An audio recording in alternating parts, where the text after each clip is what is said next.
Mari kita dengarkan cerita terbaru ini. Hari ini adalah hari yang paling mengerikan dalam hidupku. Aku mengalami keguguran di usia kehamilan 21 minggu. Sekarang aku sedang berbaring menunggu di ranjang rumah sakit. Hanya dalam beberapa menit lagi dokter di sini akan mengeluarkan bayi malang dari dalam perutku. Padahal baru tadi malam aku masih merasakan tendangan kecilnya. Namun hari ini anakku telah pergi meninggalkanku. Kesalahan apa yang telah kuperbuat hingga Tuhan menghukumku dengan rasa sakit yang begitu mendalam? Aku menangis dari pagi sampai sekarang. Aku menangis begitu banyak hingga air mataku tak bisa keluar lagi. Ibu kandungku terus-menerus menenangkanku. Sudahlah nak, jangan bersedih lagi. Ibu yakin suatu saat nanti anak laki-lakimu akan kembali menjadi anakmu lagi. Percayalah pada ibu, ya. Beliau berkata demikian, tetapi di dalam hatinya beliau juga merasakan perih yang teramat sangat. Sementara itu, ibu mertuaku sedang berdiri di lorong rumah sakit, memegang ponselnya, berharap suamiku segera datang. Namun, suami brengsek itu tak kunjung muncul. Halo Bima, kenapa ibu menelepon berkali-kali? Aku sedang sibuk sekali. Mana ada waktu untuk terus memegang ponsel dan menjawab telepon ibu. Pulanglah nak, istrimu sedang sangat bersedih, dia membutuhkanmu. Pulanglah. Ibu ini banyak bicara sekali, kandungannya sudah keguguran. Buat apa ditangisi lagi? Kalau urusannya sudah selesai, suruh dia pulang ke rumah ibunya saja. Di sana ibunya bisa merawatnya. Aku sibuk bekerja di Jakarta, tidak bisa pulang. Ya ampun Bima, kenapa kamu bicara seperti itu? Dia sedang menderita karena kehilangan anaknya. Tidakkah kamu bisa memberinya walau hanya satu kata penyemangat? Memangnya ibu tidak bisa merawatnya? Tidak perlu merepotkan orang tuanya. Jadi jangan bicara seperti itu. Dia sendiri yang tidak bisa menjaga anak di dalam perutnya sampai jadi seperti itu. Sekarang mau cari perhatian, biarkan saja dia bu. Aku sibuk sekali. Di hari aku merasakan penderitaan yang paling dalam, suamiku malah sibuk dengan pekerjaannya di Jakarta. Dia begitu sibuk hingga setelah aku keluar dari rumah sakit selama seminggu pun dia belum juga pulang menjengukku. Dia hanya meneleponku satu kali dan percakapan itu hanya berlangsung tepat 1 menit. Suamiku begitu kejam, tetapi sebagai gantinya ibu mertuaku, Ibu Rahayu sangat menyayangiku. Beliau menyemangatiku dan merawatku layaknya aku sedang dalam masa nifas. Karena suamiku tidak pulang, beliau yang khawatir terus-menerus menelepon suamiku. Namun suamiku tak kunjung pulang dan malah membentaknya cerewet. Saat aku berbaring di kamar, ibu mertuaku membawakan semangkuk bubur. Nak, bangunlah, makan buburnya dulu. Iya bu. Semalam kamu tidak bisa tidur lagi? Aku tidur kok bu. Jangan bohong pada ibu. Melihat wajahmu saja ibu sudah tahu. Jangan terlalu banyak pikiran. Biarkan bayi itu pergi dengan tenang. Kalau kamu terus mengikatnya dengan kesedihan, dia tidak akan bisa tenang di alam sana nak. Iya bu, aku mengerti. Beberapa hari kemudian suamiku masih belum pulang. Kali ini ibu mertuaku benar-benar cemas. Beliau bahkan lebih gelisah dan tidak tenang daripadaku. Setiap hari beliau menelepon Bima, namun Bima yang kesal bahkan tidak mau mengangkat telepon ibunya. Ibu mertuaku akhirnya mencari cara untuk pergi ke Jakarta mencari Bima. Beliau berdiskusi dengan Wulan, adik iparku. Wulan, dengar kata ibu. Nanti pulang kerja kamu ke sini masakkan makanan dan cucikan baju untuk kakak iparmu ya. Ibu mau ke Jakarta mencari Bima. Entah kerjaan macam apa yang dia lakukan. Sampai lebih dari sebulan tidak pulang.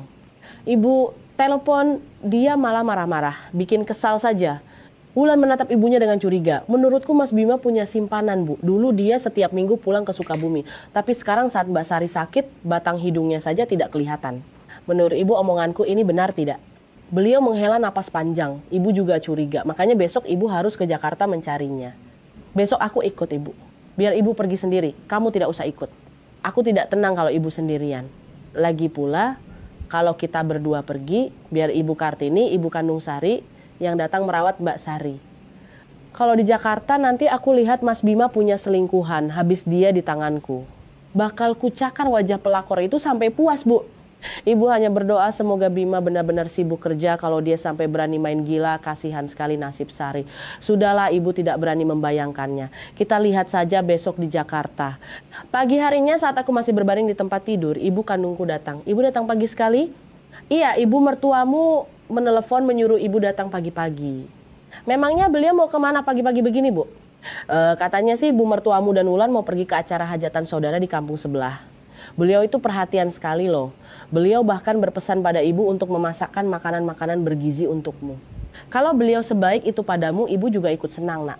Iya bu, tapi akhir-akhir ini suamiku sibuk apa ya sampai tidak pernah pulang menengokku. Ibu baru saja mau menanyakan hal itu padamu. Memangnya dia sesibuk itu? Kenapa sudah sebulan ini ibu tidak melihatnya pulang? Apakah dia meneleponmu? Meskipun sudah seminggu penuh suamiku tidak menelepon karena takut ibuku sedih, aku berbohong. Iya bu, setiap hari dia meneleponku. Oh, syukurlah kalau begitu. Ibu jadi lega. Sementara itu, Wulan dan Ibu Rahayu naik bus antar kota menuju Jakarta. Begitu turun di terminal, Wulan sudah tersenyum sinis. Ibu Rahayu mengernyitkan dahi. Kenapa kamu senyum-senyum begitu? Hah?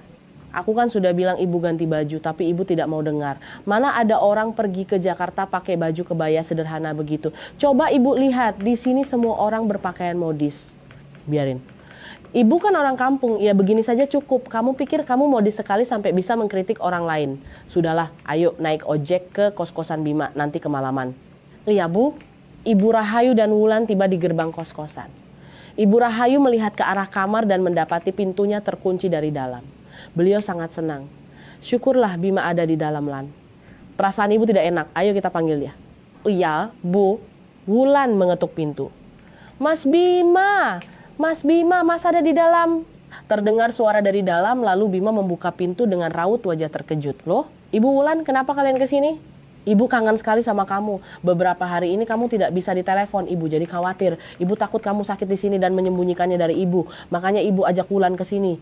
Sakit apa? Aku sehat seperti kerbau begini. Ibu dan Wulan pulang saja sana, pulang ke kampung. Mas ini gimana sih? Ibu dan aku sudah jauh-jauh ke sini, nanti sore juga kami pulang. Baru juga sampai sudah diusir, maksudnya apa? Wulan benar Bim, timpal Ibu Rahayu. Biar ibu masuk, ibu mau lihat bagaimana keadaanmu. Oh ya, ibu bawa ayam kampung, nanti ibu potong dan rebuskan untukmu ya. Bima terlihat panik, dia bersikeras mengusir ibu dan adiknya. Namun karena sudah sampai sejauh itu, Ibu Rahayu tidak akan menyerah dan pulang dengan tangan kosong. Mengabaikan Bima yang menghalangi jalan, Ibu Rahayu mendorong Bima ke samping dan langsung masuk ke kamar. Saat Bima mencoba menahan ibunya, Wulan segera menarik tangan kakaknya. Mas, tolong bawakan tas ini. Ibu takut. Mas, kekurangan makanan di sini, makanya ibu bawa banyak sekali barang. Berat tahu. Di sini tidak kekurangan apa-apa. Bikin repot saja. Saat masuk ke dalam kamar, Ibu Rahayu terkejut melihat seorang wanita muda mengenakan rok mini sedang duduk di atas kasur. Melihat Ibu Rahayu, wanita itu sama sekali tidak menyapa, hanya menatapnya lekat-lekat. Mata Wulan terbelalak. Siapa ini? Oh, ini anak perempuannya bosku. Dia baru datang ke sini minta tolong diperbaiki ponselnya. Ibu dan Wulan jangan salah paham, ya. Firasat Ibu Rahayu memburuk, matanya mulai berkaca-kaca. Kasihan Sari, batinnya. Mendengar penjelasan kakaknya, Wulan menatap sinis. Mas ini insinyur sipil, sekarang merangkap jadi tukang servis HP juga ya. Oh, servis HP harus tutup pintu rapat-rapat begitu. Lagi servis HP atau lagi mesum kalian berdua, ha? Wulan, jaga bicaramu. Memang benar kan? Siang bolong laki-laki dan perempuan berduaan di kamar tertutup rapat. Siapapun yang melihat pasti akan bilang hal yang sama. Apa Mas tidak tahu kalau istri Mas sedang sangat berduka karena kehilangan bayinya? Mas tidak punya otak ya?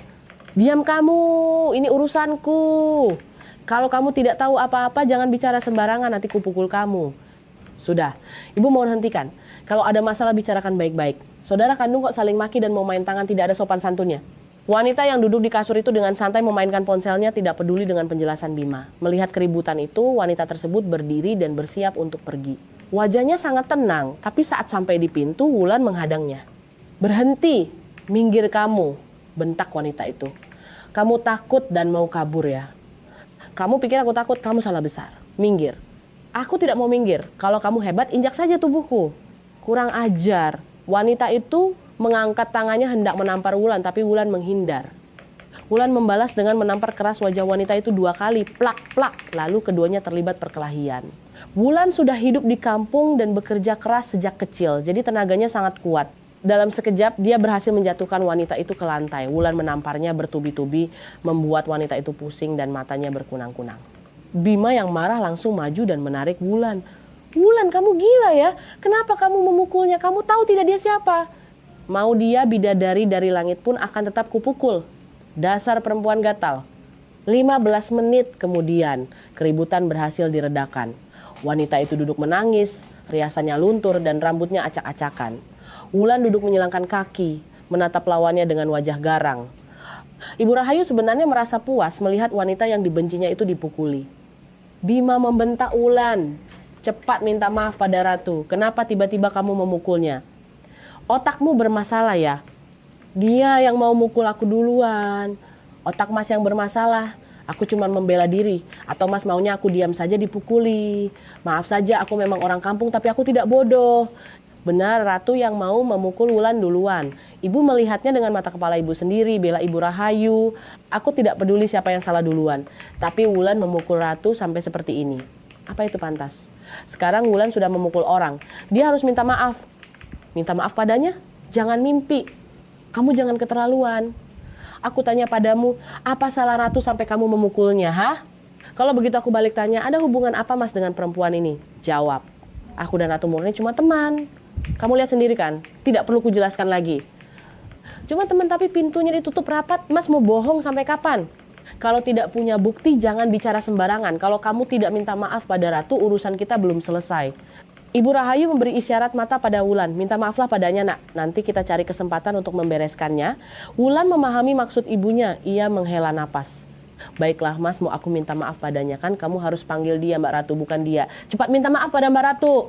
Baik, aku minta maaf Mbak Ratu, sifatku memang agak temperamental, tolong maafkan aku. Bima beralih menenangkan Ratu yang sedang mengusap air matanya. Sudahlah Mbak Ratu, jangan menangis lagi.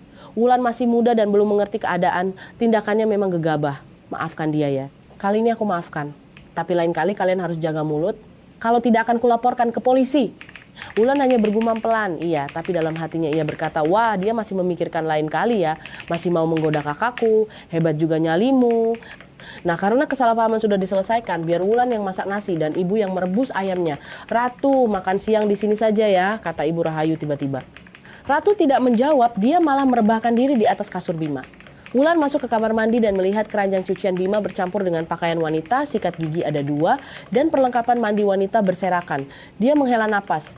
Sudah pasti si Ratu ini tinggal di sini, pantas saja kakakku sebulan tidak pulang. Fix, Mas Bima kumpul kebo. Wulan menahan amarahnya dan diam-diam memasak nasi.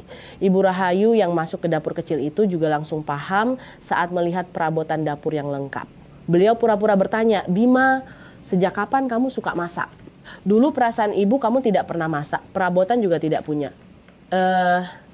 Akhir-akhir ini ada teman kerja yang sering mampir makan. Jadi aku beli perlengkapan sekalian Bu. Ibu Rahayu melihat koper merah muda yang disembunyikan di bawah lemari. Lalu temanmu itu pakai koper warna pink ya. Bima terdiam tak bisa menjawab. Wulan langsung menimpali, teman Mas itu perempuan. Pantesan di kamar mandi banyak barang perempuan. Bima semakin panik, dia baru ingat belum menyembunyikan pakaian Ratu di kamar mandi. Teman itu orangnya agak aneh, kalian biarkan saja, tidak apa-apa. Ratu memucat dan menatap Bima. Kenapa ibu dan adikmu yang menyebalkan ini datang ke sini? Sekarang bagaimana batinnya? Bima menghela napas, tenanglah Ratu, biar aku yang urus. Kamu jaga bicaramu. Kalau sampai ketahuan, kita bisa kena masalah besar. Setelah Ibu Rahayu dan Wulan selesai memasak, mereka menyiapkan makanan di meja. Ratu masih berbaring di kasur. Ibu Rahayu memanggil, ayo bangun makan siang dulu. Wulan sambil menyiapkan nasi menyindir, tamu datang ke rumah orang kok malah tiduran mengangkang di kasur, tidak tahu malu. Ratu bangun sambil bergumam, dasar perawan tua cerewet, pantesan gak laku. Belum tentu siapa yang gak laku mbak, aku ini sudah punya suami dan 2 anak loh. Kalau mbak sendiri sudah punya suami belum? Wajah Ratu memerah karena usianya sudah 30 tahun tapi belum menikah. Ia tersenyum kaku, buat apa nikah cepet-cepet cuman bikin susah. Mending foya-foya dulu. Nikah itu kayak pakai borgol di leher, gak bisa main-main lagi. Jadi aku gak buru-buru. Oh, gak buru-buru, atau gak ada yang mau, atau terlalu sibuk sampai gak ada waktu cari pacar. Ibu Rahayu ikut menimpali, kamu sibuk sekali ya. Tapi ibu lihat dari tadi kamu santai-santai saja di sini. Wulan menjawab menggantikan Ratu, mbak ini sibuk menggoda suami orang bu, makanya gak punya waktu buat kencan atau pacaran. Ratu marah besar, bisa diam gak sih mulutmu itu? Siapa yang ngasih izin kamu menghinaku seperti itu? Wulan menatap Ratu dengan tatapan dingin. Kamu tidak punya kualifikasi untuk kuhormati, paham? Bima yang baru selesai menelepon di luar masuk dan memecah suasana tegang itu. Aku lapar sekali, ayo kita makan. Makan siang itu jauh dari kata menyenangkan. Wulan tak henti-hentinya mengawasi Ratu. Ratu dengan sengaja mengambilkan paha ayam dan menaruhnya di mangkuk Bima. Bima kerjanya capek, makan yang banyak ya. Terima kasih, kamu juga makan. Wulan mendesah panjang lalu berdecak, ayo makan Bu. Setelah makan, Ratu mencoba bersikap akrab. Hari ini aku kesini minta tolong Bima perbaiki ponsel. Untungnya ketemu Ibu dan Wulan. Aku sudah sering dengar cerita tentang Ibu dari Bima, baru kali ini bisa bertemu langsung.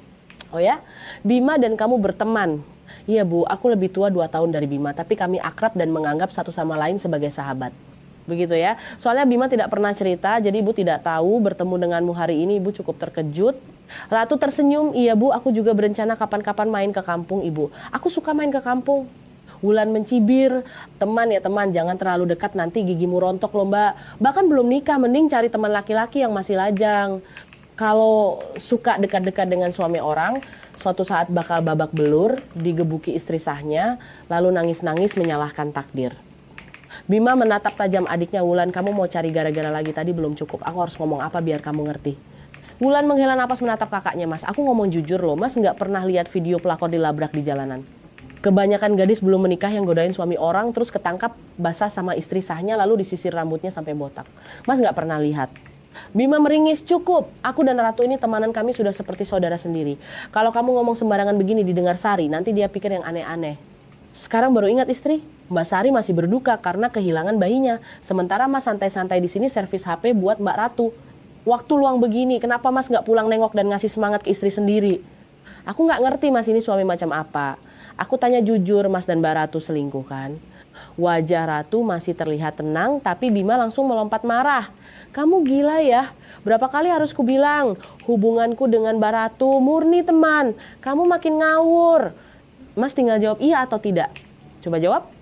Tentu saja tidak, pembicaraan ini selesai sampai di sini. Aku tidak mau dengar kamu ngomong sepatah kata pun lagi. Mengerti kamu, Wulan? Baiklah, aku tidak akan bicara lagi. Tapi ku peringatkan untuk terakhir kalinya. Kalau Mas bohong padaku dan ketahuan main perempuan di sini, Mas tanggung sendiri akibatnya. Ibu Rahayu baru angkat bicara, Bima, menantu ibu cuma Sari seorang. Ibu tidak akan pernah menerima orang lain. Kamu bilang kamu cuma teman dan dituduh sembarangan, Wulan mungkin bisa kamu kelabui. Tapi ibu yang melahirkanmu, kamu tidak bisa membohongi ibu. Hari ini ibu cuma mau ngomong begitu. Pikirkan baik-baik omongan ibu.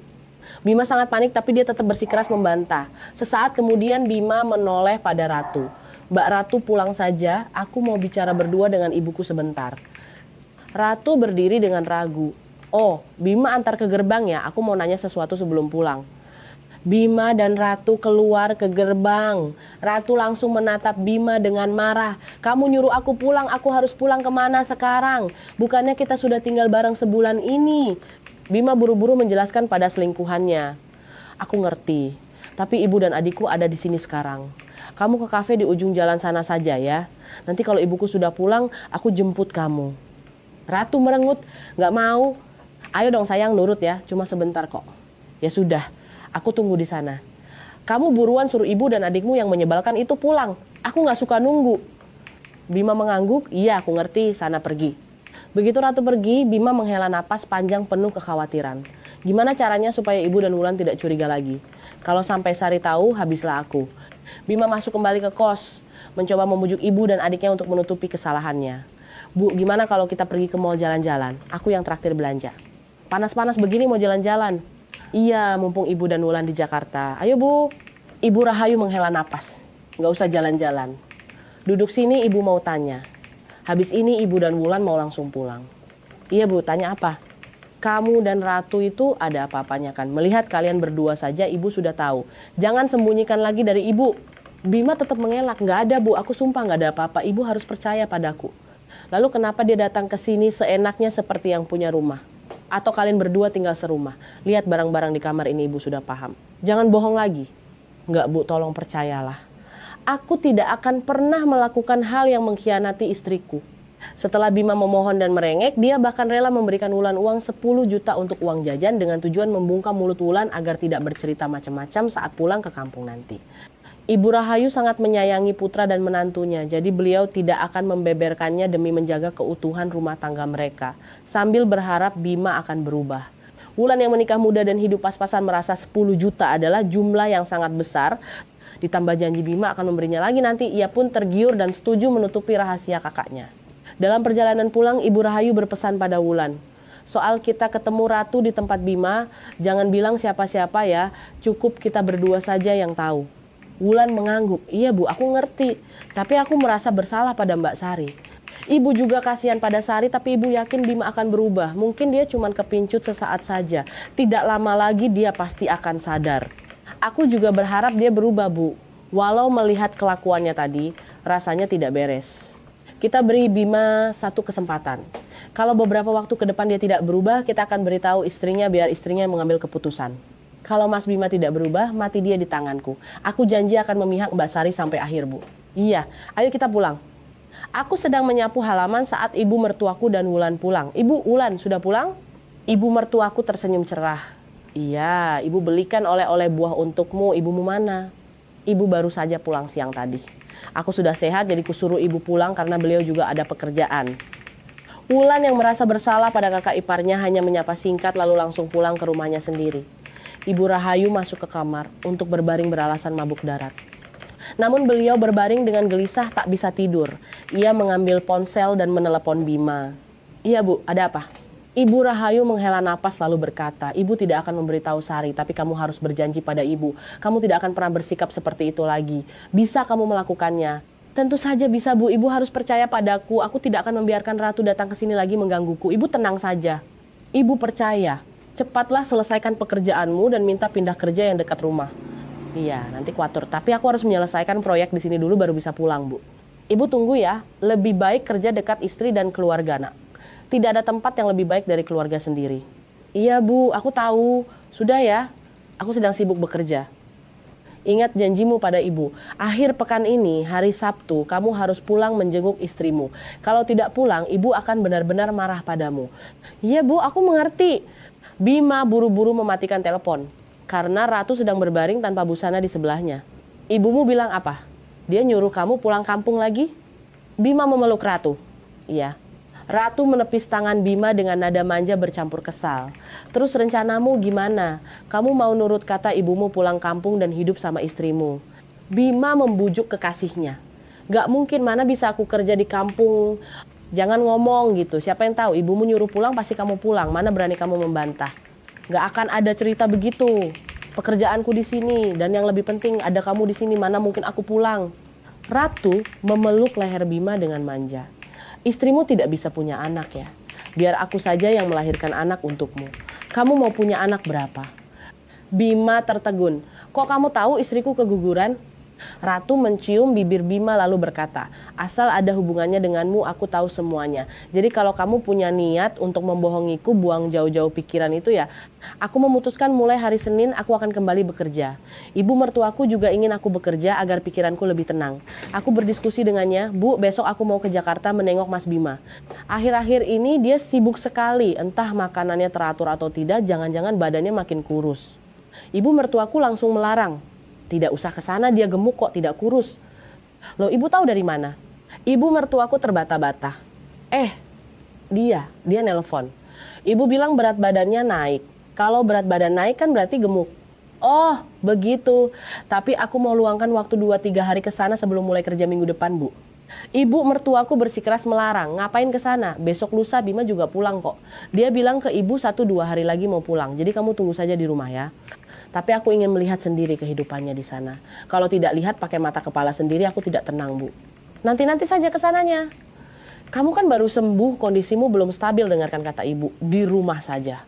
Karena ibu mertua tidak mengizinkan aku pun dengan pasrah diam di rumah. Kenapa beliau khawatir sekali padahal aku sudah sehat? Ibu Rahayu segera keluar ke gerbang dan menelepon Bima. Halo, ada apa lagi Bu? Bima, sebenarnya kamu mau pulang atau tidak? Istrimu ngotot mau ke Jakarta menemuimu. Ibu sudah melarangnya, tapi kalau besok dia tetap nekat pergi, ibu tidak bisa mencegahnya lagi. Segala akibatnya tanggung sendiri. Loh, kenapa ibu tidak menahannya? Kamu yang berbuat, kamu yang tanggung akibatnya. Ibu tidak bisa membantumu. Kalau kamu tidak mau rumah tanggamu hancur berantakan, putuskan hubungan dengan perempuan sialan bernama Ratu itu. Tobatlah, Nak. Bima panik. Terus aku harus gimana sekarang, Bu? Nanti malam setelah selesai kerja, sempatkan pulang ke rumah. Hibur dan rawat istrimu. Di rumah 2 hari, lalu kembali kerja, selesaikan urusanmu dan minta pindah ke sini. Kalau kamu tidak mau keluargamu hancur, dengarkan ibu. Bima ragu-ragu. Baiklah, malam ini aku pulang. Ibu bilang begitu ke Sari biar dia tidak nekat datang ke Jakarta. Awas kalau tidak pulang, ibu tidak main-main. Bima mengiyakan dan mematikan telepon. Keesokan harinya saat aku sedang berbelanja, suamiku menelpon mengatakan bahwa malam ini dia akan pulang. Aku sangat senang, sudah lebih dari sebulan suamiku tidak pulang. Dulu setiap akhir pekan dia selalu pulang. Setelah membeli belanjaan, aku cepat-cepat pulang untuk memasak menyambutnya. Melihat suamiku masuk ke halaman, aku langsung berlari menyambutnya. Mas Bima! Suamiku hanya mengangguk dan tersenyum sangat kaku, seperti dipaksakan. Ibu mana, Dek? Ibu lagi keluar ke warung depan. Mas capek, aku ambilkan minum ya. Iya. Aku mengambil air dingin dari kulkas, memberikannya padanya, lalu duduk di sebelahnya. Mas sibuk banget ya akhir-akhir ini. Pasti capek ya. Mas kerja boleh, tapi harus jaga kesehatan. Iya, aku tahu. Sikapnya berbincang denganku sangat biasa, tidak seperti pria yang dirindukan istrinya siang malam. Dia bahkan tidak menanyakan kabarku sama sekali. Malam itu setelah makan, kami sekeluarga duduk mengobrol. Aku masuk ke kamar tidur lebih dulu agar ibu mertuaku dan Bima bisa berbicara berdua. Sudah, kamu masuk kamar istirahat sana, sudah malam, kata Ibu Rahayu. Bima mengangguk. Iya, aku habiskan teh ini dulu baru masuk. Ibu tidur saja duluan biar tidak capek. Ya, ibu tidur duluan. Aku menunggu suamiku di kamar, tetapi dia tak kunjung masuk. Saat aku keluar, kulihat dia sedang sibuk dengan ponselnya. Aku memanggilnya, Mas, ayo tidur. Bima bahkan tidak menoleh ke arahku. Iya, kamu tidur duluan saja, nanti aku menyusul. Perkataannya membuatku merasa sedih. Padahal aku sengaja memakai baju tidur seksi agar dia terkejut, tapi dia bahkan tidak sudi melihatku. Aku kembali ke kamar dan akhirnya tertidur. Saat terbangun tengah malam, jam menunjukkan pukul 2 pagi, namun suamiku masih belum masuk kamar. Aku keluar dan melihatnya tertidur di sofa. Aku menghela napas, mengambil selimut dan menyelimutinya. Entah apa yang membuatnya begitu lelah dan tertekan sampai tidak mau tidur dengan istrinya. Tapi aku tak berani bertanya. Setelah menyelimutinya, aku duduk menatapnya cukup lama sebelum akhirnya kembali ke kamar menjelang subuh. Pagi harinya saat Ibu Rahayu bangun untuk senam pagi, beliau melihat Bima sedang lari pagi di jalan gang. Bima, kok bangun pagi sekali? Sudah biasa lari pagi, Bu. Kalian suami istri mau sarapan apa? Biar ibu belikan. Apa saja terserah ibu.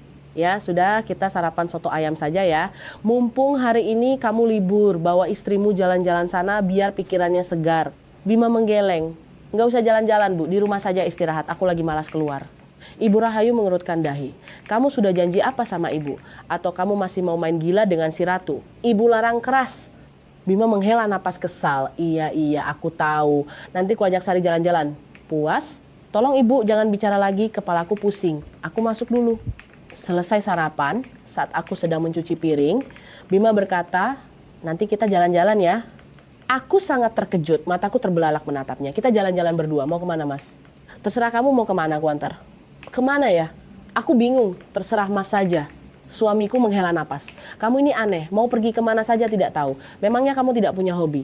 Habisnya kita sudah lama tidak jalan-jalan, jadi aku bingung. Gimana kalau kita nonton bioskop di kota? Bioskop jaraknya hampir 20 km dari sini. Jauh banget, ke tempat lain saja. Dulu kita sering ke sana dan Mas gak pernah bilang jauh. Bima berdecak pinggang. Dulu beda, sekarang beda.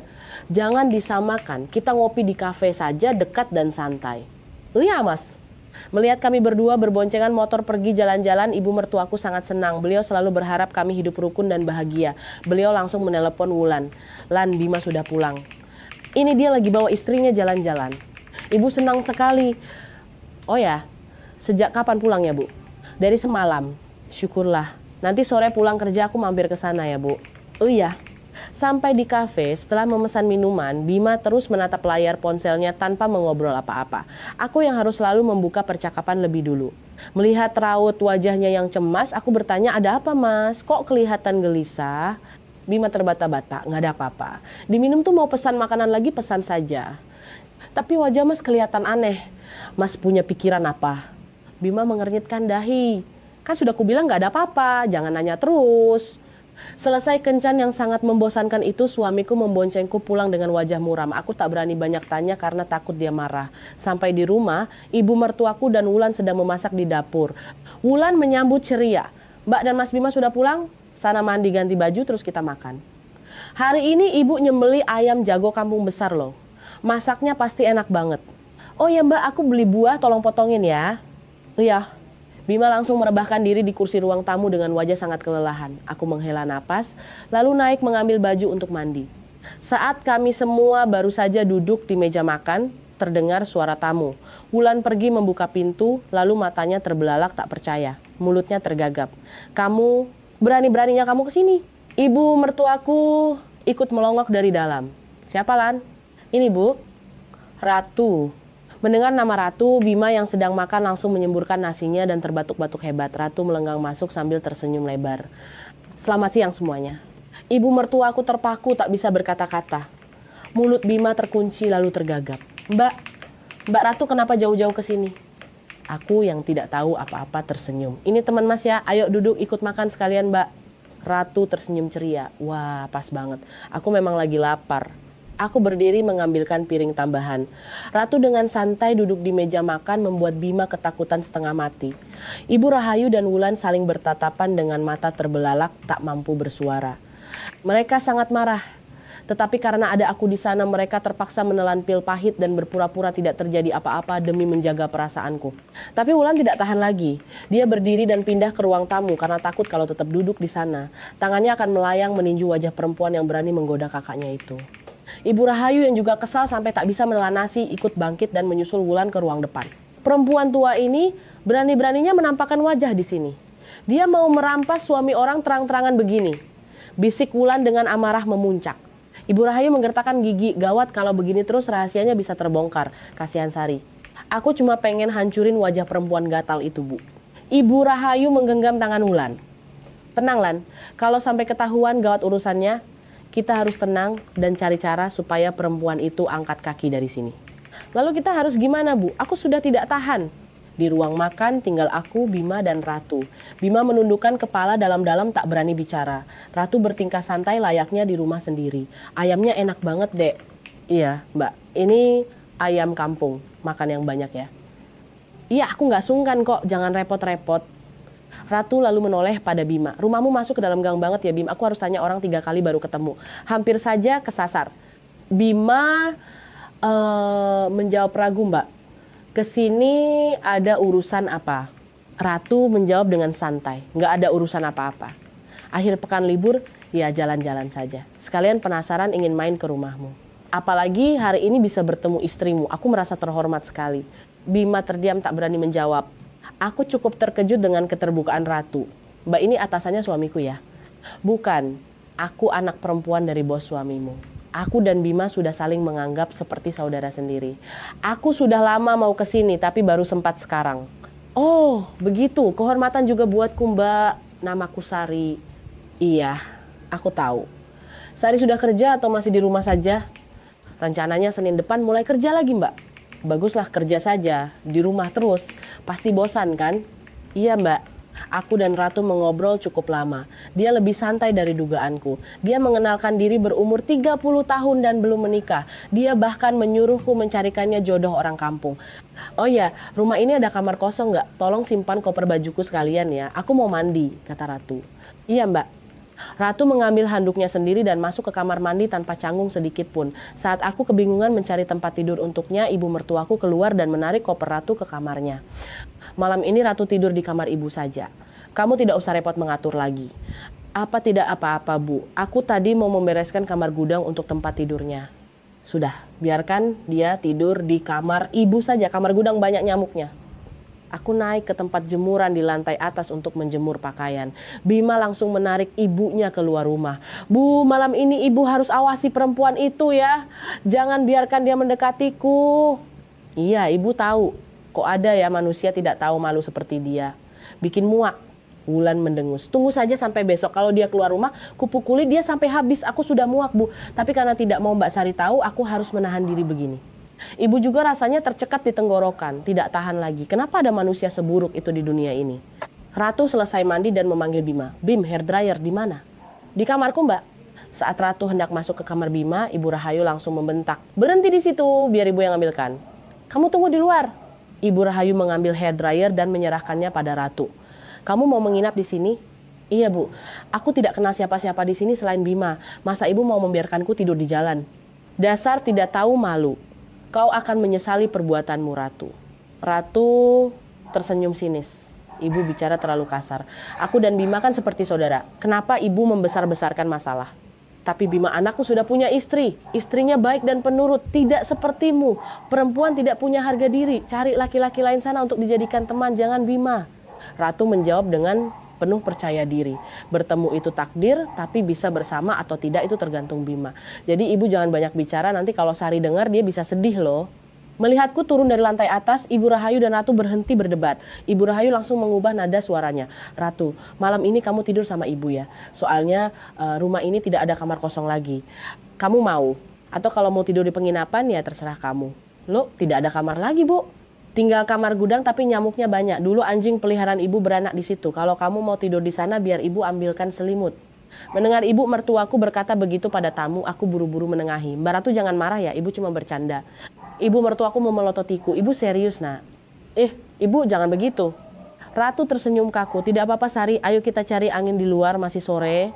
Ibu mertuaku langsung menyela. Di kampung jam segini orang sudah bersiap tidur. Bima dan dua anak ini tadi siang habis jalan-jalan. Pasti capek. Masuk tidur sana. Kalau Ratu mau keluar, biar Wulan yang antar.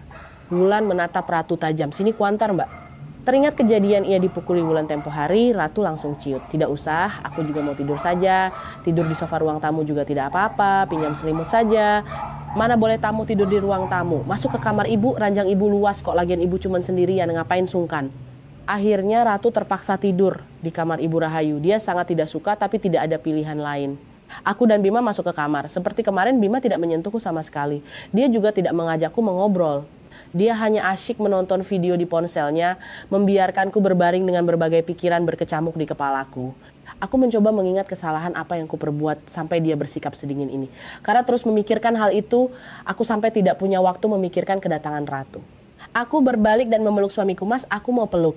Bima menjawab dingin. Malam ini gerah banget, kalau pelukan tambah panas. Biarin, aku pokoknya mau peluk. Banyak tingkah. Kata banyak tingkah itu melukai harga diriku.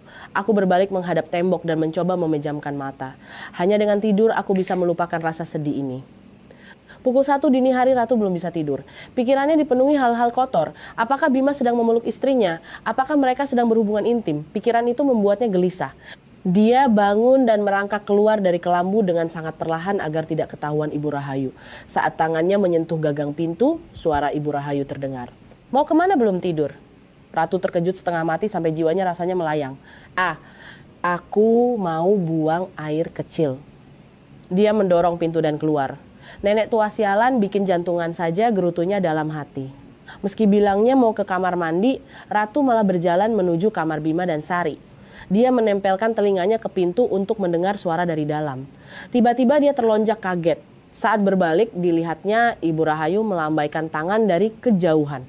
Kamar mandi di sebelah sini, ibu juga mau kencing, ayo bareng. Sepanjang malam itu, Ratu terus menunggu Ibu Rahayu tertidur. Tapi setiap kali dia mengangkat kepala, Ibu Rahayu akan berdeham, membuat Ratu tidak bisa melakukan apa-apa. Ratu kembali berbaring dan menggerutu pelan. Sudah tua tapi tidurnya peka sekali. Ibu Rahayu langsung menjawab, ibu memang belum tidur. Ibu sengaja berjaga karena takut kamu berbuat macam-macam. Ratu sangat kesal, akhirnya dia memejamkan mata dan tertidur sampai pagi. Pukul 9 pagi, Ratu baru bangun. Dia keluar dan melihat Ibu Rahayu dan Wulan sedang memasak makan siang. Wulan yang semalam sudah pulang, pagi ini sudah kembali lagi. Wah, Wulan rajin banget sudah kesini lagi. Senggang banget ya hidupmu, sindir Ratu. Wulan tersenyum ceria. Oh, aku sibuk banget loh mbak, tapi karena takut ada anjing gila yang menggigit sembarangan, aku harus kesini jaga rumah bantuin ibu. Ratu menahan amarah yang hampir meledak. Wulan menyindirnya anjing, Wulan lalu menambahkan. Manusia itu lebih tinggi derajatnya dari anjing karena punya kesadaran mbak. Kalau manusia tidak punya kesadaran, apa bedanya dengan anjing? Ratu sangat marah, tapi karena takut dipukuli lagi, dia diam saja. Dia celingukan mencari Bima. Bima kemana bu? Bima lagi antar istrinya belanja ke pasar. Suami istri hidup rukun bahagia begitu kok ya ada makhluk tak tahu diri yang suka menjulurkan moncongnya. Bikin kesal saja. Wulan menenangkan ibunya. Sudah bu, jangan emosi. Kita kan harus simpan tenaga buat melindungi keluarga Mas Bima. Perjalanan masih panjang ya kan? Iya. Ibu tidak akan membiarkan rencana busuknya berhasil. Ratu benar-benar orang yang aneh. Sudah disindir terang-terangan begitu. Dia sama sekali tidak merasa malu. Wajahnya tetap tenang tanpa dosa. Aku lapar banget, ada makanan nggak bu? Ada nasi sisa semalam tapi sudah ibu kasih ke anjing. Ratu membuka kulkas dan melihat ada kue bolu. Saat dia mau mengambilnya, Wulan langsung menegur. Itu kue bolu aku yang beli buat dibawa pulang ke rumahku nanti, Mbak. Mending Mbak cari makan di warung depan sana. Barang milik orang lain itu harusnya ditanya dulu sebelum diambil, jangan seenaknya begitu. Ratu bersungut-sungut, cuma kue bolu saja kok repot amat. Bukan masalah kuenya, Mbak, tapi masalah etika dan kesadaran diri. Ratu keluar gerbang, melihat-lihat apakah ada warung makan. Tapi karena di kampung jarang ada warung yang dekat, Ratu terpaksa menahan lapar dan kembali ke dalam rumah. Dia membuka ponsel dan mengirim pesan pada Bima. Kamu di mana lama banget? Kok belum pulang? Bima membalas cepat, lagi di pasar. Pasti nganterin istrimu jalan-jalan kan? Kamu ninggalin aku sendirian kelaparan di rumah. Tega banget kamu. Aku benci kamu. Karena tak ada balasan lagi dari Bima, Ratu semakin kesal. Wulan keluar dari kamar mandi. Bu, baju siapa yang belum dicuci di kamar mandi?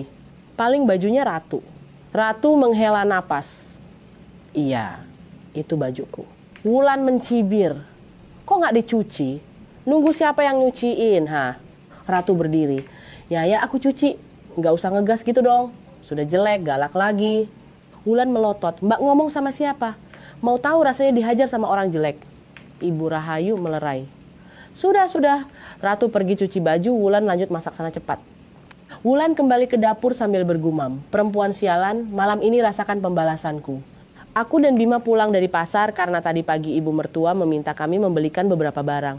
Melihat Bima pulang, Ratu langsung menghampiri. Kalian kemana saja lama banget? Aku tersenyum ceria. Kami ke pasar beliin titipan ibu. Oh iya, semalam tidurnya nyenyak, Mbak. Lumayan. Syukurlah. Kirain bakal susah tidur karena tempat baru. Saat Bima berjalan ke ruang tamu, Ratu mengikutinya dari belakang. Memanfaatkan situasi saat semua orang sibuk di dapur, Ratu tiba-tiba mencium pipi Bima. Kap! Bima terkejut. Hei, jangan gitu. Nanti kalau ada yang lihat gimana? Bisik Bima panik. Nggak akan ada yang lihat. Lagian aku kangen banget sama kamu. Kita harus hati-hati. Kalau ketahuan bisa mati aku. Iya. Tapi kamu kangen aku nggak? Pasti gara-gara tidur sama istri, kamu lupa sama aku kan? Bima menggeleng. Mana mungkin aku lupa? 2 hari ini aku nggak nyentuh istriku sama sekali loh. Aku nurut kata-katamu. Mata Ratu membulat. Beneran? Iya, aku tuh udah kecanduan sama kamu, Ratu. Aku cuma mau tidur sama kamu. Mendengar itu Ratu sangat puas. Namanya juga barang curian, selalu terasa lebih enak, pantas Bima tidak bisa melepaskannya. Selesai makan siang, saat semua orang sedang tidur siang, Wulan mengambil segenggam cabai rawit merah yang sangat pedas. Ia naik ke tempat jemuran di lantai atas, lalu menggosokkan cabai itu kuat-kuat ke celana dalam dan bra milik Ratu. Setelah menggosoknya dengan merata, Wulan membersihkan sisa biji cabainya.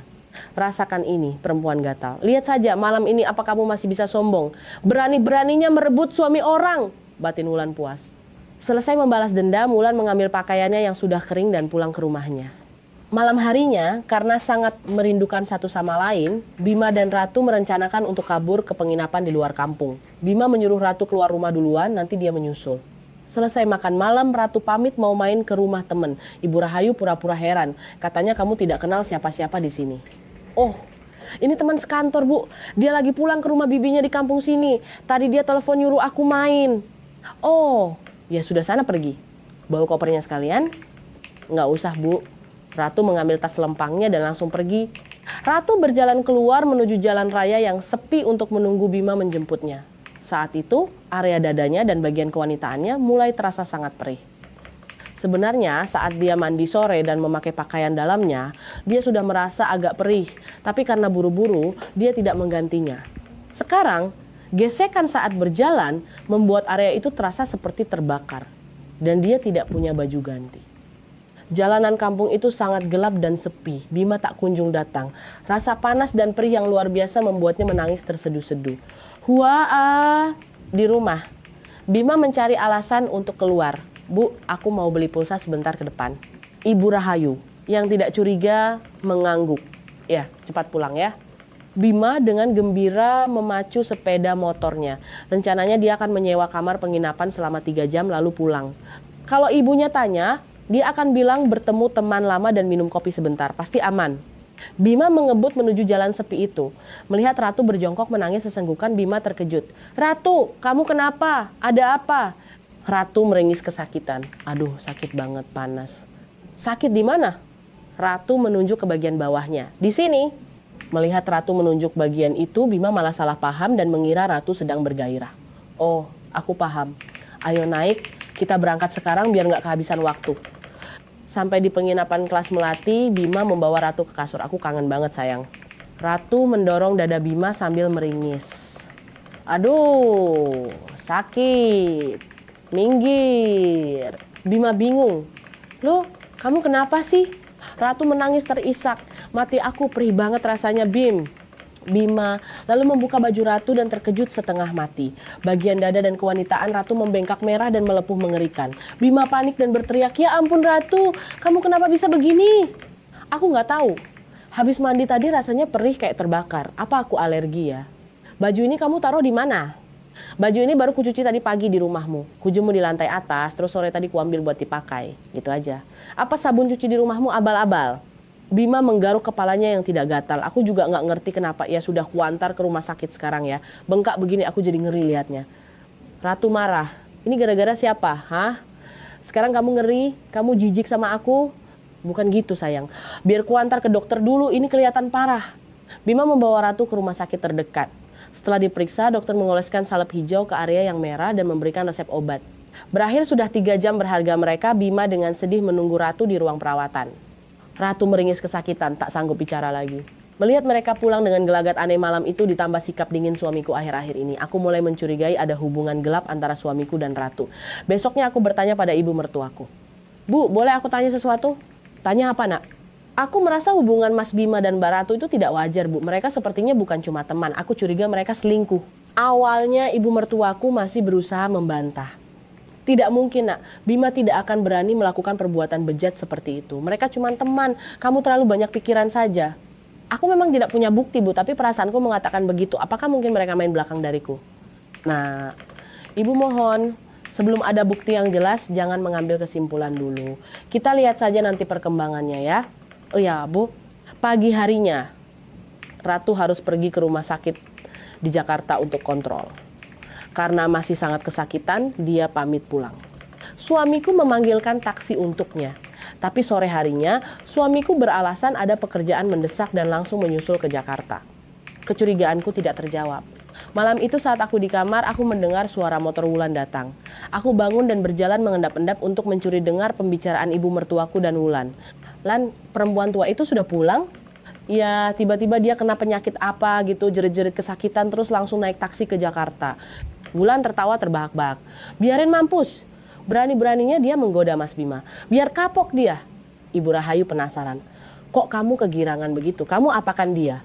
Aku gak ngapa-ngapain kok. Aku cuma ngolesin cabai rawit setan ke celana dalamnya. Pasti sekarang bengkas segede bakul. Seneng banget aku, Bu. Astaga, kamu yang melakukannya. Pantesan dia teriak-teriak kesakitan. Kamu ini ada-ada saja. SSE ibu jangan keras-keras nanti ketahuan Mbak Sari. Mendengar semua itu, aku sangat syok. Ternyata firasatku benar. Ratu dan Bima benar-benar berselingkuh. Aku kembali ke kamarku dan merenung. Aku memutar otak, mencari cara bagaimana membuat suamiku berubah dan kembali padaku seperti dulu. Atau kalaupun kami harus bercerai, aku harus membuat Bima menyesal karena mencampakkanku. Kalau aku langsung menyerah, rasanya terlalu mudah bagi Bima dan Ratu. Meski hatiku hancur dan sangat marah pada suamiku, aku tidak melabraknya secara langsung. Setiap hari aku berpura-pura menjadi istri yang perhatian dengan menelepon dan mengirimkan pesan. Di saat yang sama, aku menyusun rencana balas dendam yang sempurna. Sebuah skenario melabrak yang sangat elegan dan tak akan pernah diduga oleh Bima maupun Ratu. Aku berbohong pada ibu mertuaku bahwa aku pergi bekerja, padahal aku pergi ke Jakarta menuju kos-kosan suamiku untuk memantau situasi. Aku masih menyimpan satu kunci duplikat kamar kos itu tanpa sepengetahuan suamiku. Setibanya di sana, aku melihat pintu kamarnya digembok dari luar. Untuk menghindari kecurigaan, aku menyamar sebagai teman Ratu dan bertanya pada tetangga kosnya, "Permisi Bu, kamar Mas Bima dan Mbak Ratu yang mana ya?" Ibu tetangga itu menunjuk, "Itu kamar Mas Bima." "Mbaknya siapa? Nyari Mas Bima." "Saya temannya Ratu Bu, mau main ke sini." "Oh, Ratunya lagi sakit, dirawat di rumah sakit. Mas Bima sampai cuti kerja buat nemenin dia." "Oh begitu. Memangnya Ratu sudah lama tinggal di sini Bu?" "Sudah sebulan lebih Mbak Ratu tinggal bareng sama Mas Bima." Amarah di dadaku langsung memuncak ke ubun-ubun. Aku harus mati-matian menahannya agar tidak meledak di sana. Aku berterima kasih pada ibu itu lalu pergi. Untuk sementara waktu aku tidak bisa melabraknya karena Ratu sedang di rumah sakit. Aku akan kembali ke rumah, mempersiapkan segalanya, lalu kembali lagi ke sini dalam beberapa hari saat perempuan itu sudah keluar dari rumah sakit. Meninggalkan area kos-kosan, aku memacu sepeda motorku. Sepanjang jalan, air mataku tumpah tak tertahankan. Langit Jakarta yang mendung tiba-tiba menurunkan hujan deras membuatku menangis semakin keras. Hujan menyamarkan air mataku sehingga tak ada yang tahu aku sedang menangis. Di lampu merah aku menghentikan motorku. Tubuhku basah kuyup dan menggigil kedinginan. Tadi pagi aku lupa membawa jas hujan. Aku masih menangis. Aku akan menangis sepuasnya untuk melepaskan rasa sakit ini agar nanti saat sampai di rumah, aku tidak perlu menangis lagi. Di hari-hari berikutnya, aku harus kuat menghadapi penderitaan yang diberikan oleh suami tercintaku. Tiba-tiba, suara klakson mobil di belakangku berbunyi, "Tiin! Tiin!" membuatku terkejut. Aku menoleh ke belakang dan membentak, "Klakson apa sih? Nggak lihat lampu masih merah. Kalau nggak tahu aturan jangan bawa mobil." Seorang pria muda di dalam mobil mewah menurunkan kaca jendelanya dan berkata dengan lembut, "Lampunya sudah hijau dari tadi, Mbak. Tolong jalan, saya juga mau lewat." Aku mendongak dan benar saja lampu sudah hijau dan hanya tersisa 3 detik sebelum kembali merah. Aku panik mencoba menyalakan mesin motorku, tapi sialnya motorku mogok tepat di saat itu. Akhirnya, aku harus menunggu lampu merah 1 putaran lagi. Aku tersenyum kaku karena malu. "Maaf mas, saya kurang fokus." Pria itu bertanya, "Mbak, tidak apa-apa, perlu saya bantu?" "Saya tidak apa-apa, terima kasih mas." Aku menuntun motorku ke pinggir trotoar untuk mencoba menyalakannya lagi, namun gagal. Ya ampun, motor baru dibeli kurang dari setahun masa sudah mogok tidak bisa di starter. Saat aku sibuk mengutak-atik motorku, pria dari dalam mobil tadi turun membawa payung dan memayungiku. "Mbak, kenapa tidak pakai jas hujan? Cuaca sedingin ini, nanti Mbak sakit." Aku menatap wajahnya. Dia sangat tinggi dan tampan. Dia tersenyum ramah padaku dengan senyuman yang hangat. Aku menggeleng, "Tidak apa-apa, tadi buru-buru jadi lupa bawa jas hujan. Mas jalan saja duluan." "Ayo Mbak pegang payungnya, biar saya yang lihat motorku." Aku mengambil alih payung itu. Pria itu hanya mengutak-atik sedikit dan mesin motor pun langsung menyala. Padahal tadi aku mencobanya berkali-kali dan gagal. Sialan. Motor ini sepertinya pilih kasih. Aku sangat kegirangan dan berterima kasih padanya berkali-kali. "Terima kasih banyak mas, untung ada mas." "Mbak mau pulang kemana?" "Ke Sukabumi mas." "Wah, lumayan jauh juga. Baju Mbak sudah basah kuyup begini, nanti bisa kedinginan di jalan." "Ah, saya tidak akan mati kedinginan kok. Saya harus tetap hidup karena masih banyak urusan yang belum saya selesaikan. Saya baik-baik saja. Terima kasih ya mas." Pria itu menghela napas. "Tunggu sebentar, biar saya ambilkan jas saya untuk Mbak pakai ya." Dia berlari ke mobilnya, mengambil jas kerja mewahnya, lalu memberikannya padaku. "Ini dipakai Mbak." Jangan mas. Saya tidak apa-apa. Pakai saja, tidak usah sungkan." Karena merasa tak enak hati, aku menerima jasnya dan memakainya. "Terima kasih banyak ya mas, tolong berikan nomor telepon mas biar nanti saya bisa kembalikan jas ini." "Nggak usah dikembalikan Mbak, hati-hati di jalan ya."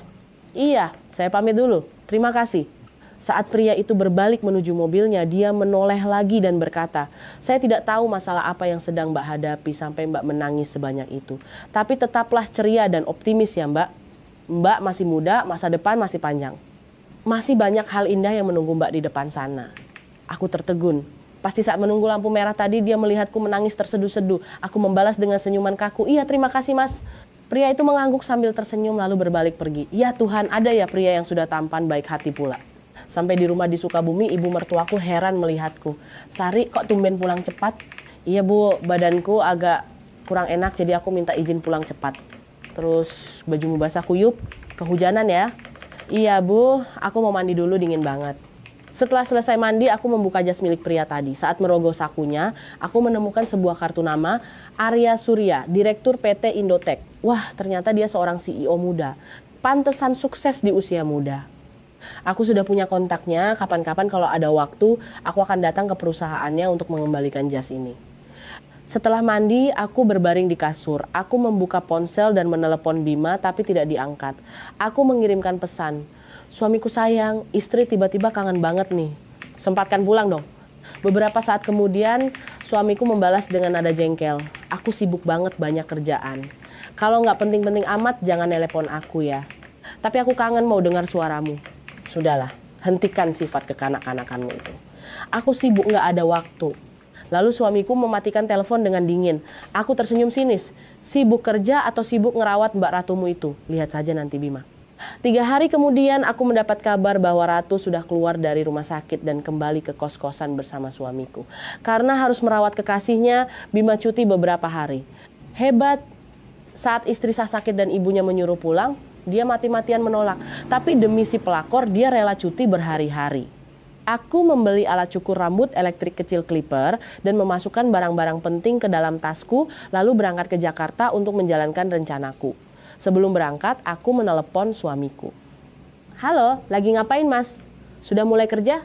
Suamiku menjawab dengan sangat ketus. Aku lagi banyak urusan. Kalau nggak ada yang penting jangan ganggu. Klik, telepon dimatikan, aku tertawa pahit. Mari kita lihat berapa lama lagi kalian bisa bermesraan. Sampai di area kos-kosan di Jakarta, aku menitipkan motorku di warung depan geng. Lalu duduk memantau dari sana.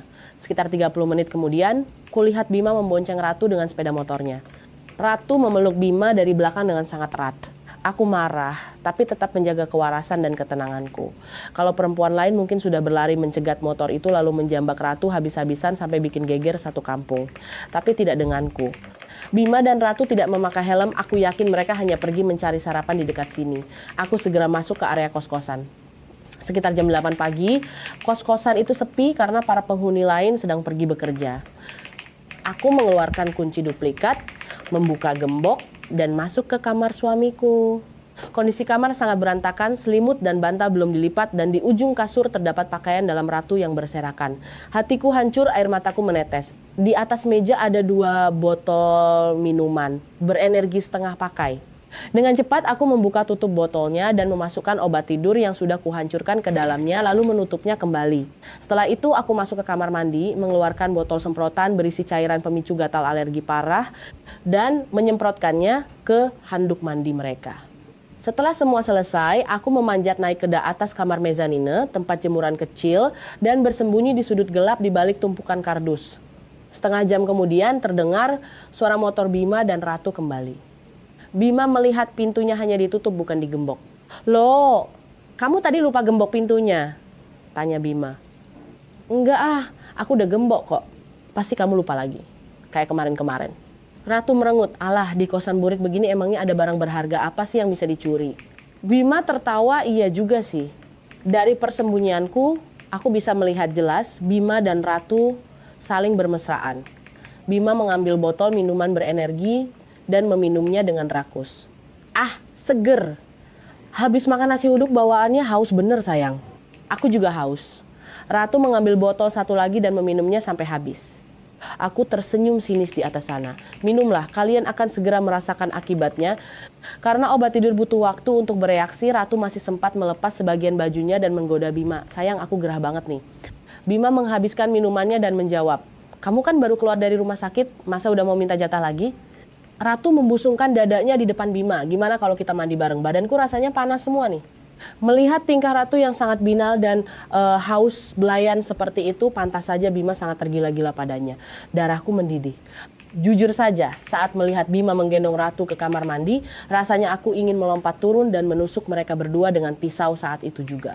Tapi untungnya akal sehatku masih bekerja sehingga aku tidak melakukan tindakan bodoh.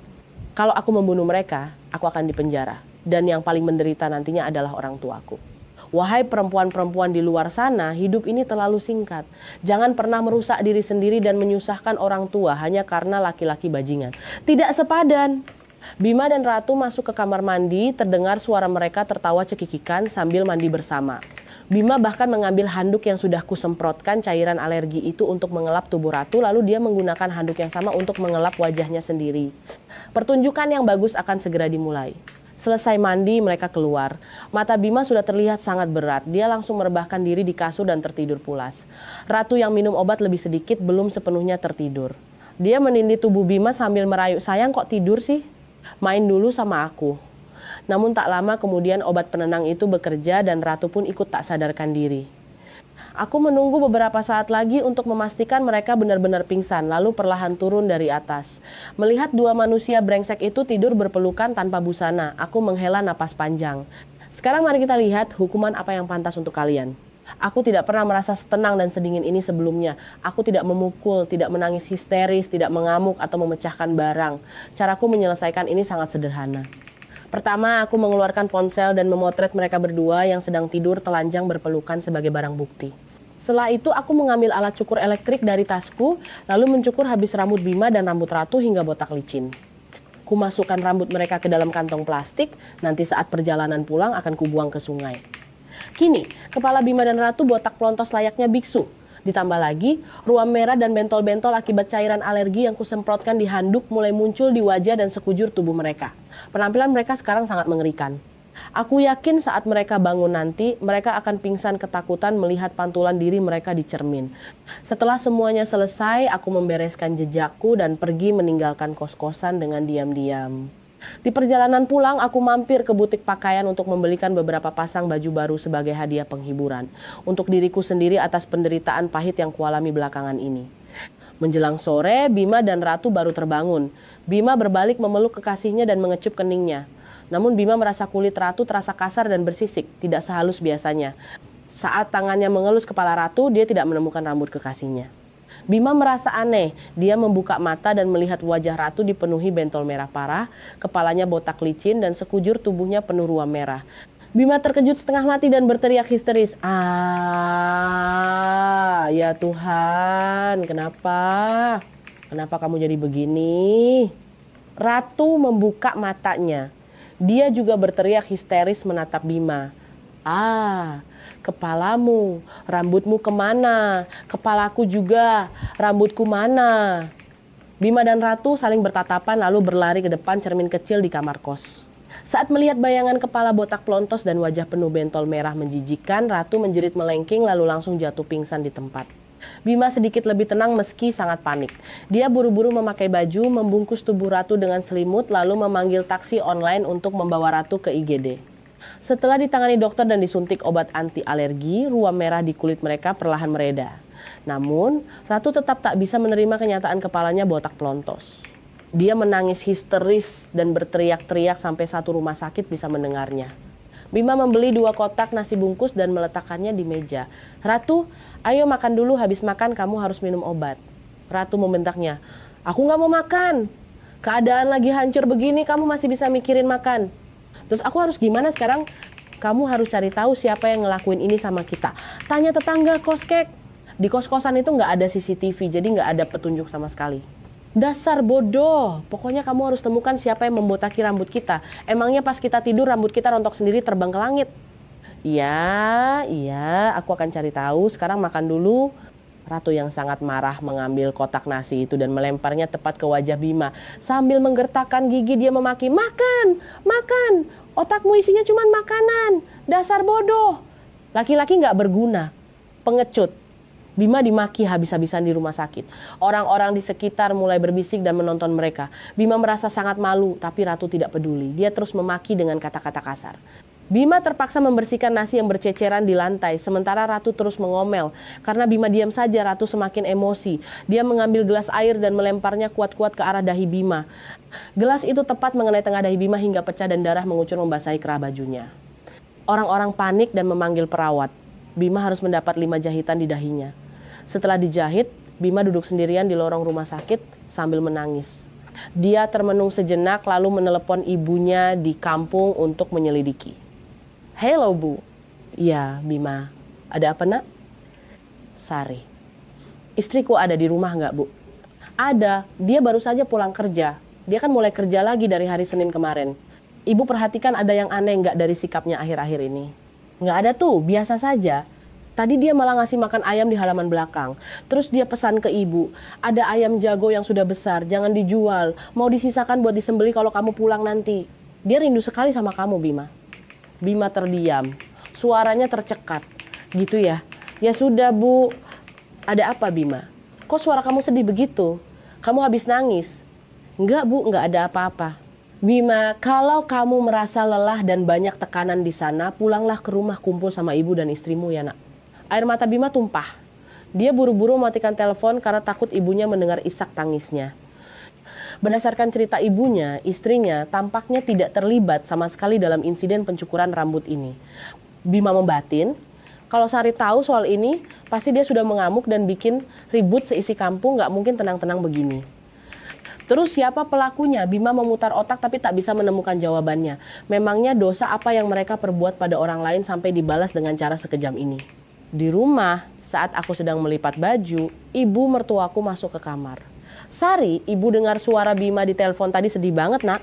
Sepertinya dia habis menangis.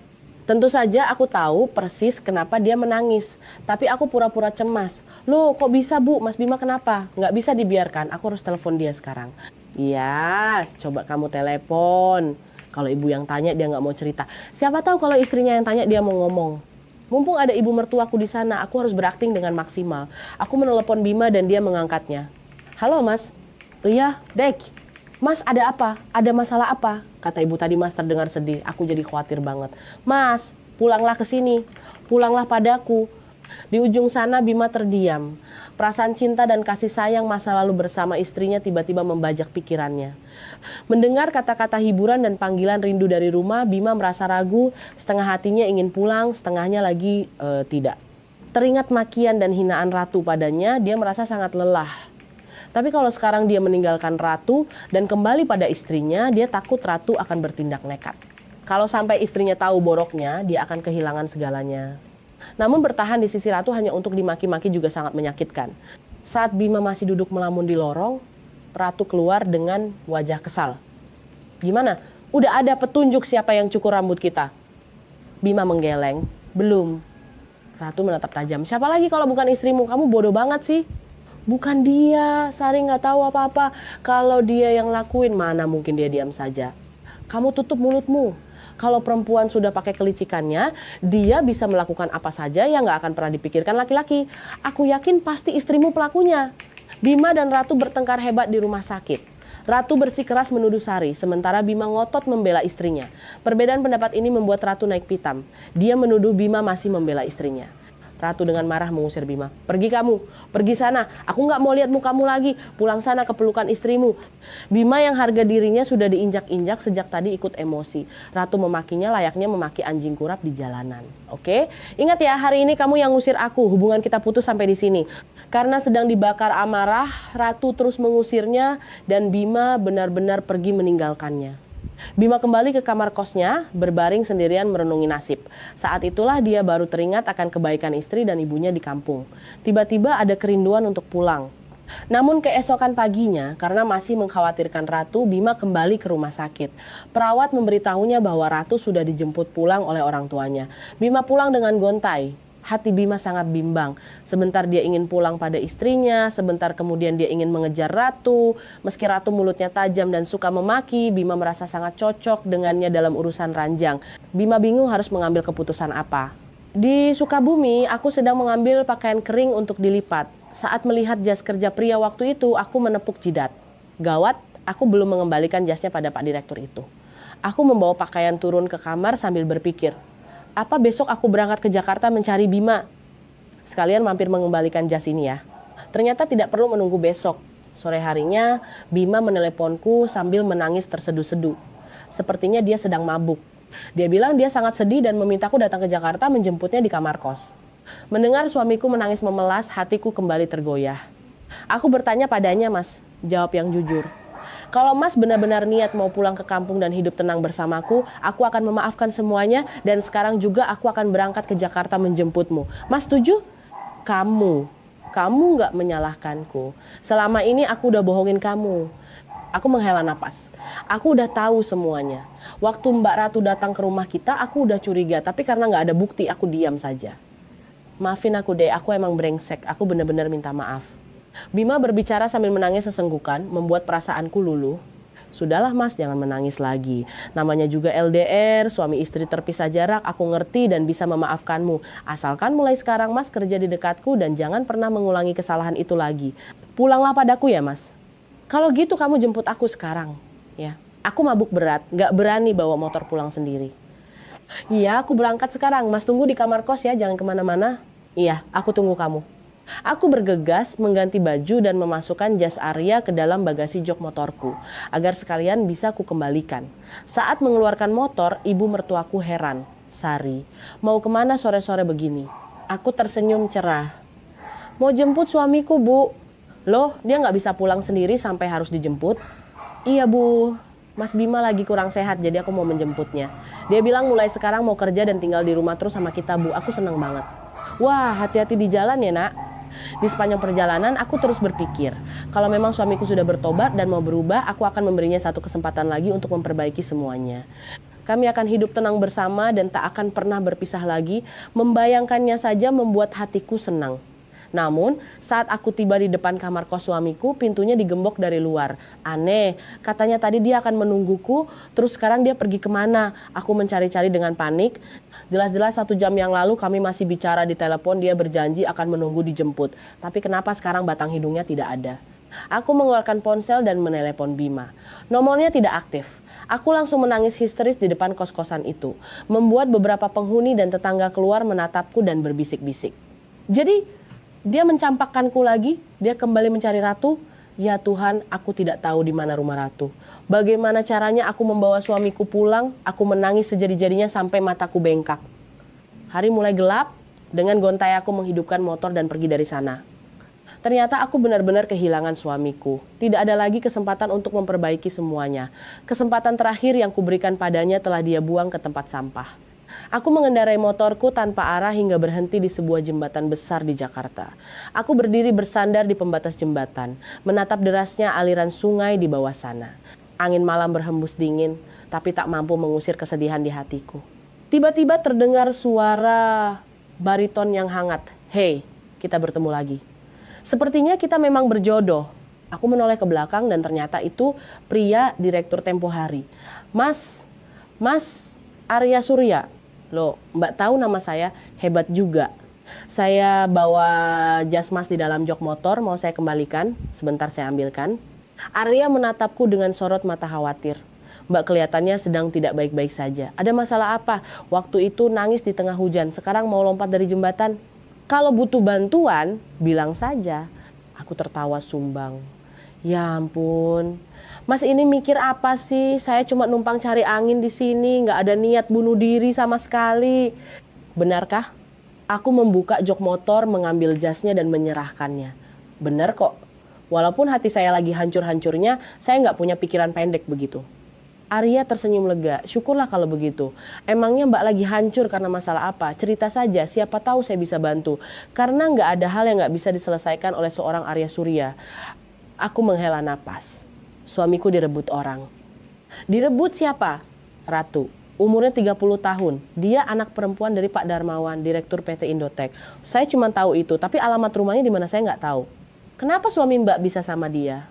Mereka selingkuh di belakang saya selama beberapa bulan ini. Tadi sore suamiku telepon, bilang mau berubah dan minta dijemput pulang. Tapi pas saya sampai di kosnya, dia malah sudah ngilang. Pasti perempuan itu yang nyulik suamiku kan? Arya menghela napas panjang. Punya suami brengsek begitu. Masih disayangkan? Kenapa nggak ditinggalin aja dan mulai hidup baru? Mbak ini polos atau pura-pura bodoh sih? Saya nggak bisa mikir jernih sekarang. Saya cuma mau dia pulang ke rumah dan ngomong baik-baik sama saya. Apa Mas bisa bantu saya bawa dia pulang? Mbak mau dia pulang cuma buat ngomong baik-baik. Minta penjelasan. Gitu aja. Oh iya. Oke, tunggu sebentar. Arya lalu menelepon asistennya. Cari alamat rumah Ratu, anak perempuan Pak Darmawan, Direktur Indotek. Cepat ya, saya butuh sekarang juga. Hanya dalam 5 menit, Arya sudah mendapatkan alamat itu dan memberitahuku. Kita titip motor Mbak di sini. Ayo pakai mobil saya. Sudah dapat alamatnya? Kok cepat banget Mas, hebat. Sudah ku bilang nggak ada yang nggak bisa saya lakukan. Ayo kuantar Mbak ke sana buat manggil suami Mbak pulang. Baik, terima kasih banyak ya Mas. Setelah menitipkan motor, Arya menyetir mobilnya menuju sebuah kawasan perumahan elit. Mobil berhenti tepat di depan sebuah rumah mewah. Sudah sampai. Ini rumah Pak Darmawan. Beliau sedang dinas keluar kota, jadi pasti cuma ada anak perempuannya di rumah. Mbak yakin suami Mbak ada di dalam, biar saya yang pencet bel. Kalau dia nggak ada di dalam, kita bisa malu nanti. Saya yakin kok. Biar saya saja yang pencet bel. Aku memencet bel di pagar 3 kali, tapi tidak ada yang keluar membuka pintu. Jelas-jelas pintu pagarnya digembok dari dalam, tapi kenapa tidak ada yang menyahut? Di dalam rumah, Bima dan Ratu sedang berpelukan di atas kasur. Mendengar suara bel, Ratu menyuruh Bima. Bim, coba lihat dari monitor CCTV depan siapa yang pencet bel. Bima panik, jangan-jangan papa kamu pulang, mati aku. Gila aja, papa baru pulang 3 hari lagi. Coba lihat siapa di luar. Bima berjalan ke layar monitor intercom dan melihat sosok istrinya berdiri di luar pagar. Dia panik berlari kembali ke kamar. Bukan papamu, tapi istriku. Sari ada di luar. Kok dia bisa nemu alamat sini? Nggak tahu.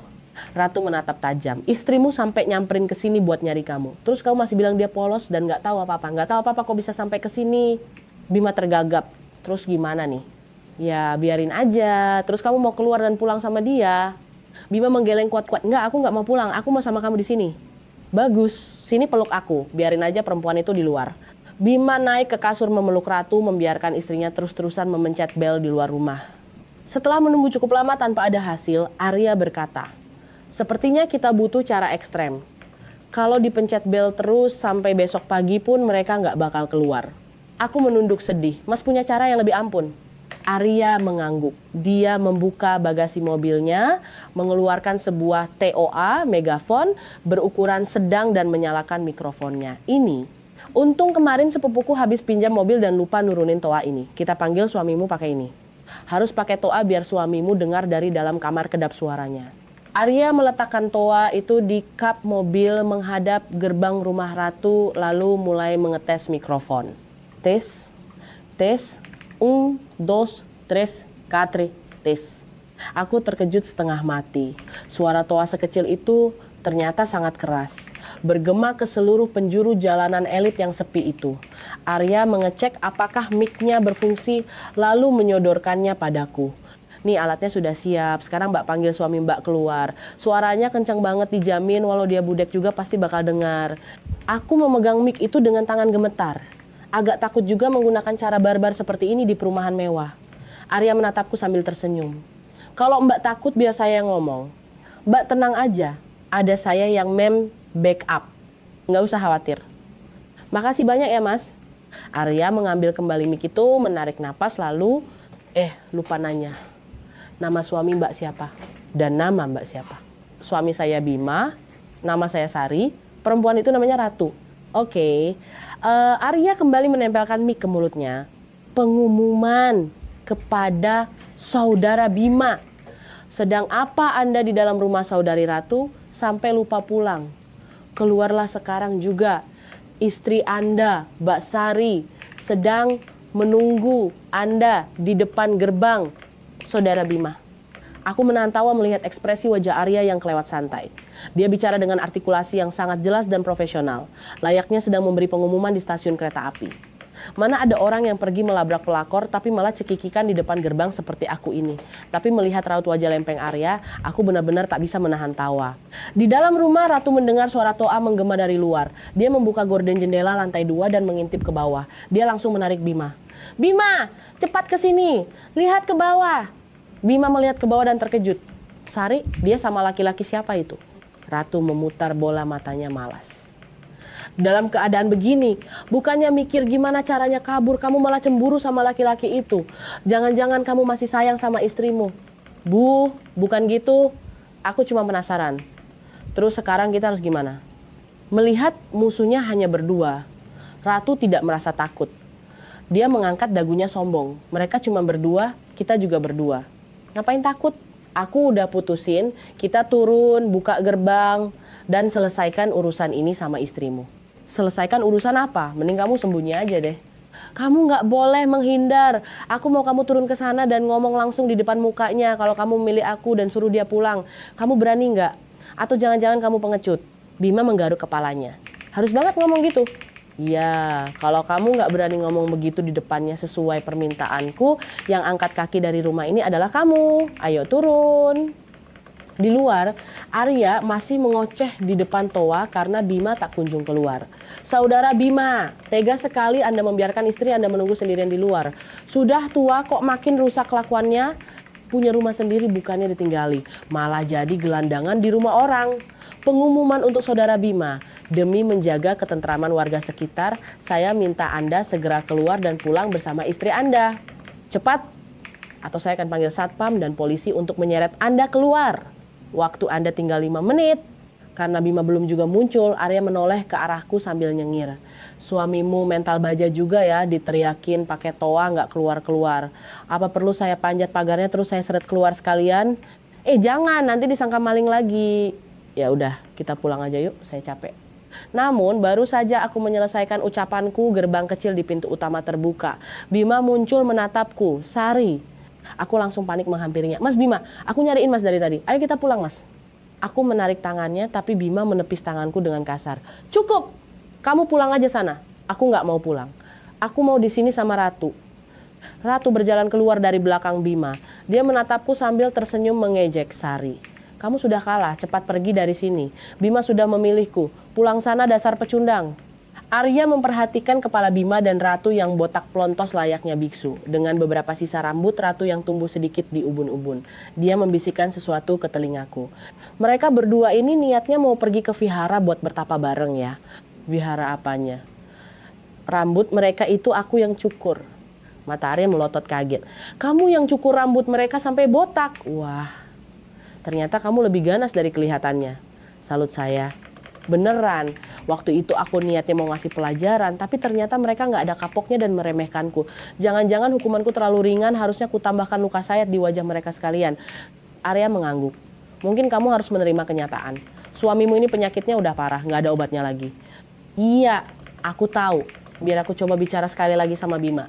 Siapa tahu dia berubah pikiran. Selama masih ada jalan aku akan coba, Mas. Terserah kamu. Lakukan apa yang menurutmu benar. Saya akan membackup di belakang, nggak usah takut. Makasih ya Mas. Aku menarik napas panjang, menahan segala kepedihan. Lalu menatap Bima dengan sangat serius. Mas Bima, jujur aku masih sayang sama kamu. Aku pengen kita pulang ke rumah dan melupakan semua kejadian buruk ini. Kita bisa mulai semuanya dari nol lagi. Ayo kita kasih kesempatan satu sama lain buat memperbaiki semuanya. Mau kan Mas? Bima menggeleng dingin. Terlambat, bersamamu aku sudah tidak merasa bahagia lagi. Kalau aku pulang sekarang, besok atau lusa aku pasti akan pergi lagi. Kedua mataku memerah menahan tangis. Mas, aku mohon, jangan begini. Ayo pulang bersamaku. Kalau ada sesuatu yang Mas tidak suka dari aku, Mas bilang saja, aku akan berubah demi Mas. Aku mohon jangan tinggalkan aku. Mendengar aku merendahkan diri memohon cinta seperti itu, Arya mendesis kesal dari belakang. Kamu mulai kelihatan lemah dan menyedihkan. Kukira kamu perempuan tangguh, ternyata sama aja bucin. Dasar menyebalkan. Aku menggenggam tangan Bima, memelas. Mas, ayo pulang denganku, kumohon. Aku butuh kamu. Bima menyentak tanganku dengan keras hingga aku terjatuh ke aspal. Pergi kamu, beberapa hari lagi aku akan pulang untuk mengurus surat cerai kita. Cepat pergi, jangan ganggu hidupku lagi. Ratu berdiri puas dengan tangan bergelayut manja di lengan Bima. Dia menatapku dengan jijik. Kamu gak punya malu ya? Dia udah ngomong sejelas itu masih aja kamu ngemis-ngemis minta diajak pulang. Kalau aku jadi kamu, aku bakal malu banget. Mending sekalian aja lompat dari jembatan sana. Buat apa hidup? Mendengar Ratu menghinaku, Arya langsung melotot tajam mengancam Ratu. Hei, jaga mulutmu ya. Atau mau ku bikin mulutmu gak bisa dipakai makan bubur. Ratu ketakutan dan buru-buru sembunyi di balik punggung Bima. Sayang, dia ngancam aku. Bima menatap Arya dengan tajam. Kalau berani, maju sini. Aku siap ladenin. Aku langsung mendorong dada Arya ke belakang. Mas ngapain sih ikut campur? Mundur. Arya marah dan membentakku. Kenapa kamu bodoh banget sih? Coba kamu lihat tampang laki-laki itu. Emangnya ada untungnya kamu ngemis-ngemis cinta sama cowok kayak gitu? Sadar dong, jangan buta karena cinta. Ratu ikut menyetujui ucapan Arya. Temanmu itu benar, jangan bodoh lagi. Bima sudah gak cinta sama kamu, sadarlah Sari. Aku duduk menangis dalam keputusasaan. Aku menatap Bima, namun matanya sama sekali tidak menatapku. Orang yang dipedulikannya saat ini hanya Ratu, bukan aku. Jadi semuanya benar-benar sudah berakhir. Aku berdiri menatap Bima untuk terakhir kalinya. Kamu tetap tidak mau pulang denganku? Bima tersenyum sinis. Berhentilah keras kepala. Pulanglah. Ratu mencibir jijik padaku. Pergi sana, jangan bikin drama murahan di rumahku. Aku berbalik dan berjalan menghampiri Arya.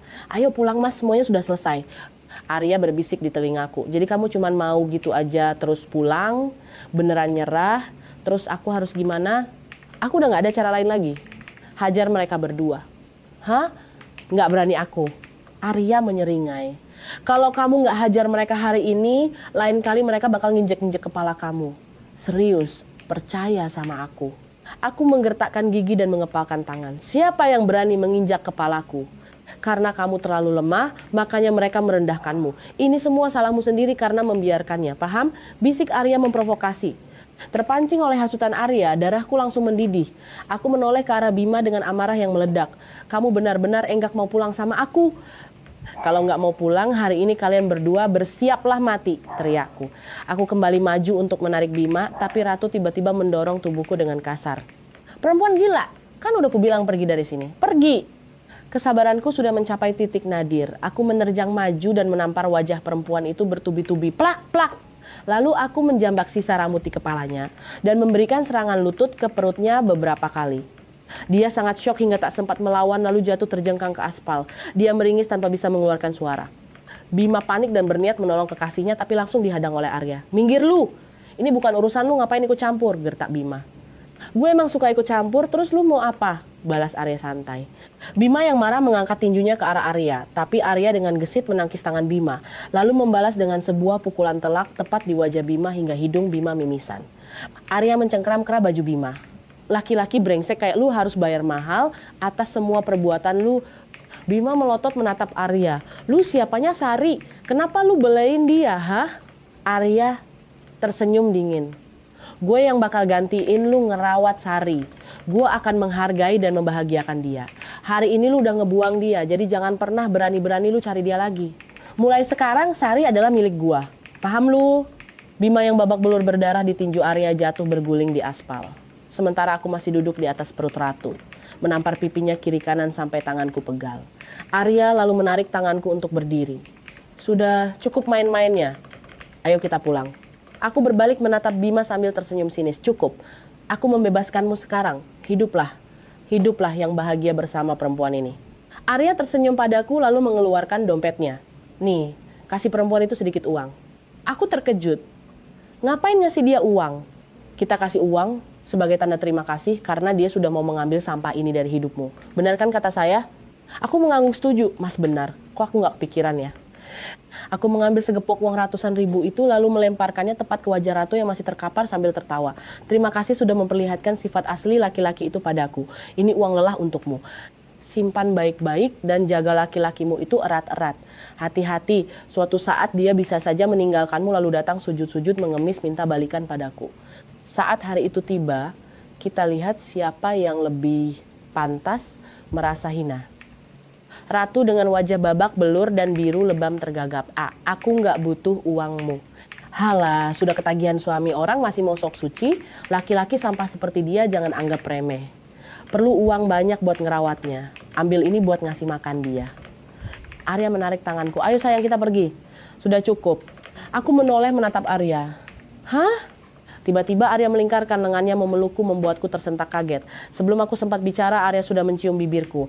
Dia menciumku di depan mata Bima dan Ratu yang membelalak syok. Kok mas cium saya? Udah jangan banyak ngomong, ayo pulang. Duduk di dalam mobil Arya, perasaanku sangat berat. Jadi ini benar-benar akhir dari segalanya. Arya melihatku sedih lalu mulai mengajakku mengobrol. Udah, jangan sedih lagi. Masih banyak laki-laki di luar sana yang jauh lebih baik dari dia. Lupakan saja dia nggak pantas buat kamu. Saya sudah nggak percaya lagi sama laki-laki, capek. Nggak semua laki-laki itu brengsek kok. Contohnya saya. Aku mencibir, awalnya doang semua laki-laki kelihatan baik dan manis, tapi cuma bertahan sebentar. Nanti ujung-ujungnya juga sama aja, pasti berubah. Arya mengernyit.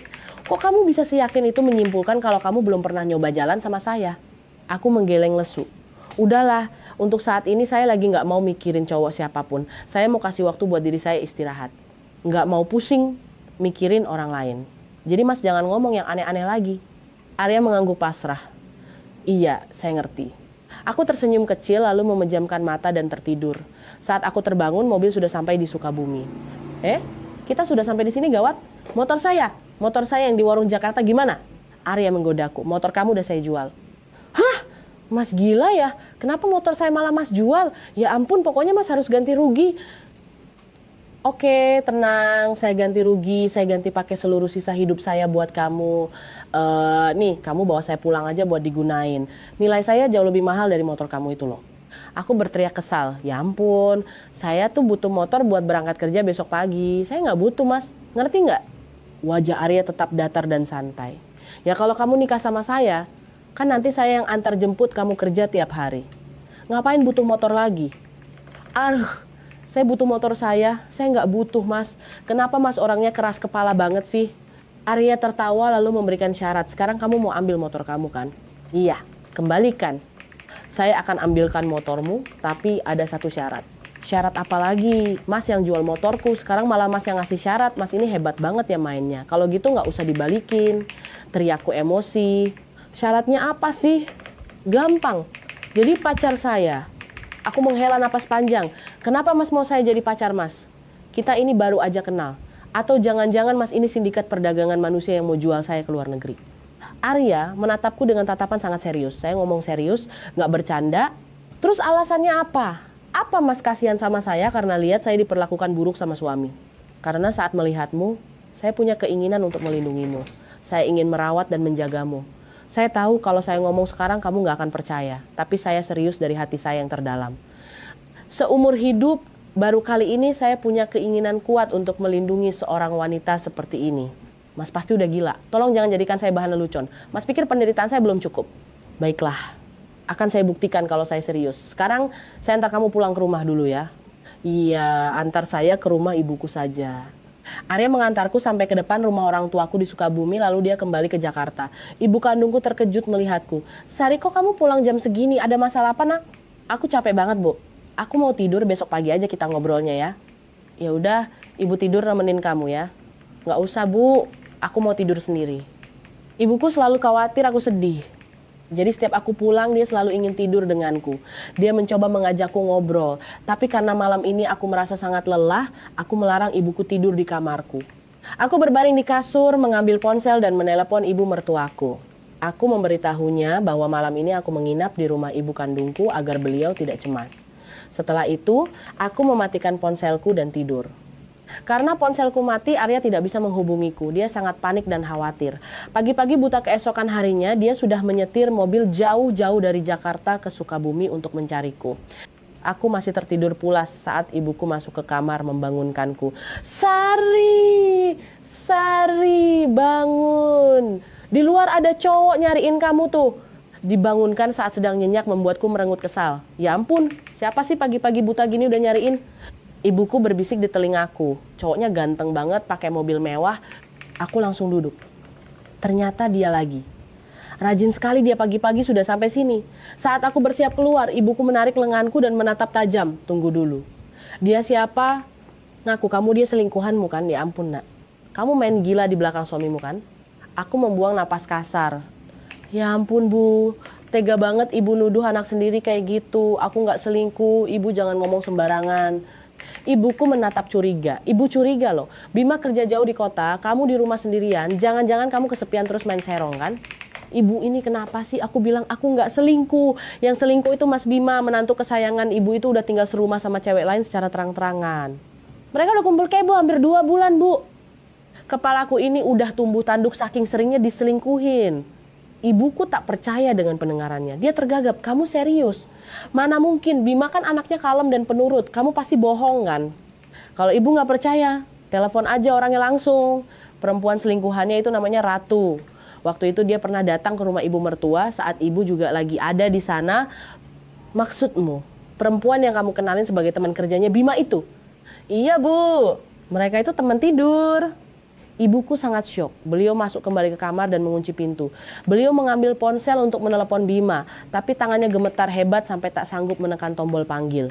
Aku keluar rumah dan melihat Arya sedang berdiri di teras membawa buket bunga mawar merah yang sangat besar. Melihatku, senyumnya langsung merekah. Selamat pagi, saya nungguin kamu dari subuh tadi di depan. Mas nyari saya, ada urusan apa? Ah, soalnya HP-mu gak aktif, ditelepon gak bisa. Saya jadi khawatir banget takut terjadi apa-apa, makanya saya langsung meluncur ke sini buat mastiin keadaan kamu. Syukurlah kamu gak apa-apa. Aku menghela napas, ponselnya sengaja aku matiin biar bisa tidur tenang. Udah, tenang aja, gak ada apa-apa kok. Ayo masuk dulu minum teh. Arya masuk dan duduk mengobrol dengan ibuku, sementara aku pergi mandi dan keramas. Ibuku menuangkan teh untuk Arya dan mencoba mencari tahu. Nah Arya, apa benar kata Sari tadi? Suaminya selingkuh? Benar, Bu. Kemarin Sari bahkan pergi memohon-mohon pada suaminya supaya mau diajak pulang, tapi laki-laki itu menolak. Dia malah milih perempuan itu, Bu. Ibuku langsung menangis. Kenapa bisa begitu? Kenapa dia sejahat itu pada anakku? Laki-laki itu bahkan sekarang tinggal di rumah perempuan itu, Bu. Dia juga bilang beberapa hari lagi mau ngurus surat cerai. Kasihan Sari, Bu. Ibuku duduk menangis terseduh-seduh. Beliau lalu memberanikan diri menelepon Bima. Setelah mendengar pengakuan langsung dari mulut Bima, ibuku baru bisa percaya sepenuhnya. Tangisannya pun semakin menjadi. Arya mencoba menenangkan ibuku. Ibu jangan menangis lagi. Sari masih muda, masa depannya masih panjang. Nanti pasti akan ada orang yang bisa menebus semua kesedihannya dan membahagiakannya, Bu. Sejak mendengar penjelasan Arya, ibuku tidak lagi memarahiku. Beliau menyuruhku, Sari temani Nak Arya ngobrol ya. Ibu mau ke dapur masak dulu. Siang ini Nak Arya makan siang di sini ya. Wah, boleh Bu. Kalau saya di sini sampai sore, apa boleh? Tentu saja boleh. Lalu Arya menoleh padaku sambil tersenyum. Kamu setuju kan saya main di sini sampai sore? Emangnya ada yang bisa dimainin di sini? Habis makan siang juga palingan Mas mendingan pulang. Nggak bisa dong. Nanti sore kan saya harus nganterin kamu beli motor baru. Terus motor lama saya di mana? Motor lama ya diganti motor baru. Sama kayak suami lama yang brengsek harus diganti sama suami baru yang lebih baik. Intinya, semua yang lama dan rusak itu harus diganti yang baru. Aku memelototinya. Mas ngejek saya ya? Udah ku bilang jangan jadikan saya bahan bercandaan. Mas ini nggak ngerti bahasa manusia ya? Melihatku marah, Arya langsung melipir kabur ke dapur. Ibu, lagi masak apa? Sini saya bantu petikin sayurnya. Jangan Nak Arya. Nanti kalau kamu yang metikin malah berantakan gak karuan. Biar ibu aja, bentar lagi juga selesai. Ibuku lalu menyuruh Arya keluar ke halaman belakang. Nak Arya, tolong tangkapin ayam jago yang besar di kandang belakang ya. Ibu mau sembeli buat makan siang. Siap Bu, biar saya yang tangkap ayamnya, sahut Arya dengan semangat. Tapi ternyata menangkap ayam tak semudah bayangannya. Arya melompat menerkam ayam tapi meleset, membuat ayam-ayam di kandang beterbangan panik. Arya bahkan terpeleset dan jatuh menabrak pintu kandang ayam hingga terbuka lebar. Alhasil, semua ayam kabur berhamburan keluar. Arya panik dan berteriak heboh, Sari! Sari! Tolong aku, ayamnya kabur semua. Aku terpaksa menyuruhnya mundur, lalu mengambil segenggam beras dan menaburkannya ke dalam kandang. Melihat makanan, kawanan ayam itu berlari kembali masuk ke kandang.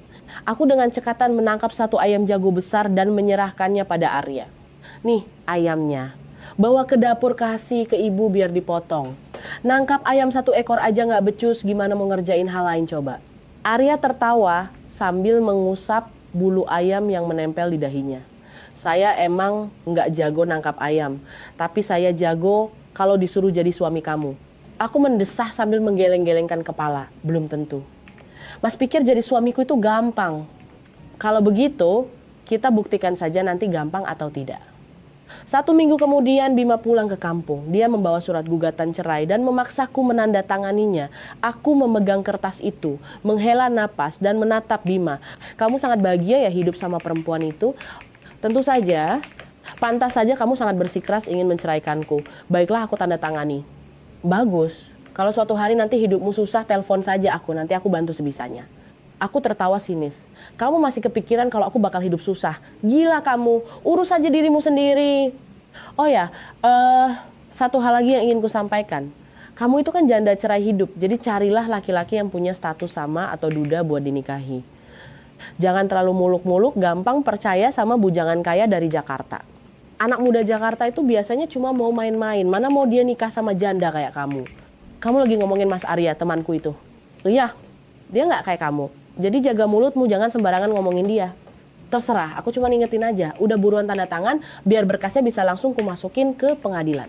Aku menandatangani surat cerai itu lalu menyerahkannya kembali. Setelah menandatanganinya aku tidak menangis sama sekali. Aku menghibur diriku sendiri bahwa semua akan baik-baik saja. Aku pasti bisa melewati masa-masa ini dengan cepat. Aku yakin aku bisa. Ibu Rahayu dan Wulan sangat marah pada Bima. Tapi keputusan Bima sudah bulat dan tak ada yang bisa mengubahnya. Ibu mertuaku yang murka mengusir Bima dari rumah. Beliau menyuruh Bima pergi kemanapun dia mau dan melarang Bima membawa Ratu menginjakkan kaki di rumah itu lagi. Bima menerima pengusiran itu karena toh dia dan Ratu sedang merencanakan membeli rumah baru. Karena itu Bima akan tinggal di Jakarta bersama Ratu dan tidak akan pulang ke kampung lagi. Setelah resmi bercerai, aku pindah kembali ke rumah orang tuaku. Aku kembali bekerja dengan normal dan perlahan-lahan mulai melupakan Bima, mantan suami brengsek itu. 3 bulan kemudian Bima dan Ratu melangsungkan pernikahan. Di hari yang sama, aku menerima pernyataan cinta dari Arya. Hari itu menjadi titik balik dan lembaran baru dalam hidupku. Arya adalah pria yang luar biasa. Cara dia mencintai dan memperlakukanku sangat unik dan tidak seperti pria kebanyakan. Dialah yang menjadi obat penyembuh segala luka di hatiku. Sementara aku dan Arya sedang menikmati masa-masa pacaran yang bahagia, rumah tangga Bima dan Ratu mulai diwarnai pertengkaran hebat. Ratu pada dasarnya memang perempuan yang gatal dan suka tebar pesona. Jadi ketika dia bertemu pria hidung belang yang lebih mapan dan romantis dari Bima, dia pun goyah dan mulai berselingkuh dengan pria itu. Baru 2 bulan menikah dengan Ratu, Bima sudah diselingkuhi. Saat Bima sedang pergi bekerja ke luar kota, Ratu membawa berondongnya menginap di rumah. Sialnya bagi Ratu, Bima pulang lebih awal dan menangkap basah mereka sedang tidur bersama di ranjang. Mereka bertengkar hebat hingga terjadi kontak fisik. Ratu yang tidak terima langsung mengusir Bima dari rumah itu. Karena rumah mewah itu atas nama Ratu dan dibeli menggunakan uang Pak Darmawan, Bima tidak bisa berbuat apa-apa. Ratu yang merasa dibekingi oleh orang tua kaya raya, merasa berada di atas angin. Dia membuang Bima dari rumah itu seperti membuang sampah dan menuntut cerai dari Bima agar bisa bebas hidup bersama kekasih berondongnya. Bima yang hancur dan sakit hati kembali ke kampung halamannya untuk mencari ibunya dan memohon ampun. Setelah Ibu Rahayu akhirnya luluh dan memaafkannya, Bima meminta pindah tugas ke proyek yang dekat dengan Sukabumi. Dia harus memulai semuanya dari titik nol dengan tangan hampa. Penyesalan memang selalu datang belakangan. Setelah sebulan menetap di kampung, Bima memberanikan diri datang ke rumah orang tuaku untuk mencariku. Namun sayangnya saat itu aku sedang liburan bersama Arya. Bima hanya bertemu ibu kandungku di rumah. Dengan ragu Bima bertanya, "Bu, Sari ada di rumah?" Ibuku mencibir, "Sari nggak ada di rumah, ngapain kamu nyariin dia?" "Ada yang mau aku omongin sama dia, Bu. Kapan pulangnya, Bu?" "Dia lagi pergi liburan sama calon suaminya. Mending kamu pulang aja. Kalau ada yang mau diomongin, sampaikan saja sama ibu nanti. Ibu sampaikan ke dia. Jangan pernah berani-berani cari dia lagi. Calon suaminya pasti nggak akan suka." Bima terkejut. "Sari mau nikah, Bu?" "Ya ampun, kamu ini. Kamu kan udah nikah lagi. Ya wajar dong anakku juga nikah lagi. Emangnya kamu maunya dia jadi janda seumur hidup, menderita meratapi kamu, baru kamu puas?" Hati Bima hancur lebur. Dia pergi ke warung dan minum minuman keras sampai mabuk berat. Larut malam dia baru pulang mengendarai motor. Di jalanan yang gelap karena mabuk berat dan pandangannya kabur, motor Bima oleng, melenceng ke jalur kanan dan menabrak telak bagian depan sebuah mobil mewah yang melaju dari arah berlawanan. Sopir mobil mewah itu keluar dengan panik, memeriksa kondisi Bima, lalu berlari ke pintu belakang mobil dan melapor pada majikannya yang duduk di dalam. "Nyonya, pria yang menabrak ini sepertinya sudah meninggal, Nyonya." Wanita kaya, pemilik mobil itu menghela napas panjang. "Angkat dia dan masukkan ke dalam mobil. Kalau dia memang sudah mati, biar saya yang urus semuanya ke rumah sakit dan polisi." Apes banget. Setiap kali pulang dari luar negeri pasti ada aja sialnya. "Baik, Nyonya." Sopir itu mengangkat tubuh Bima yang bersimbah darah ke dalam mobil, lalu melaju menembus pekatnya malam.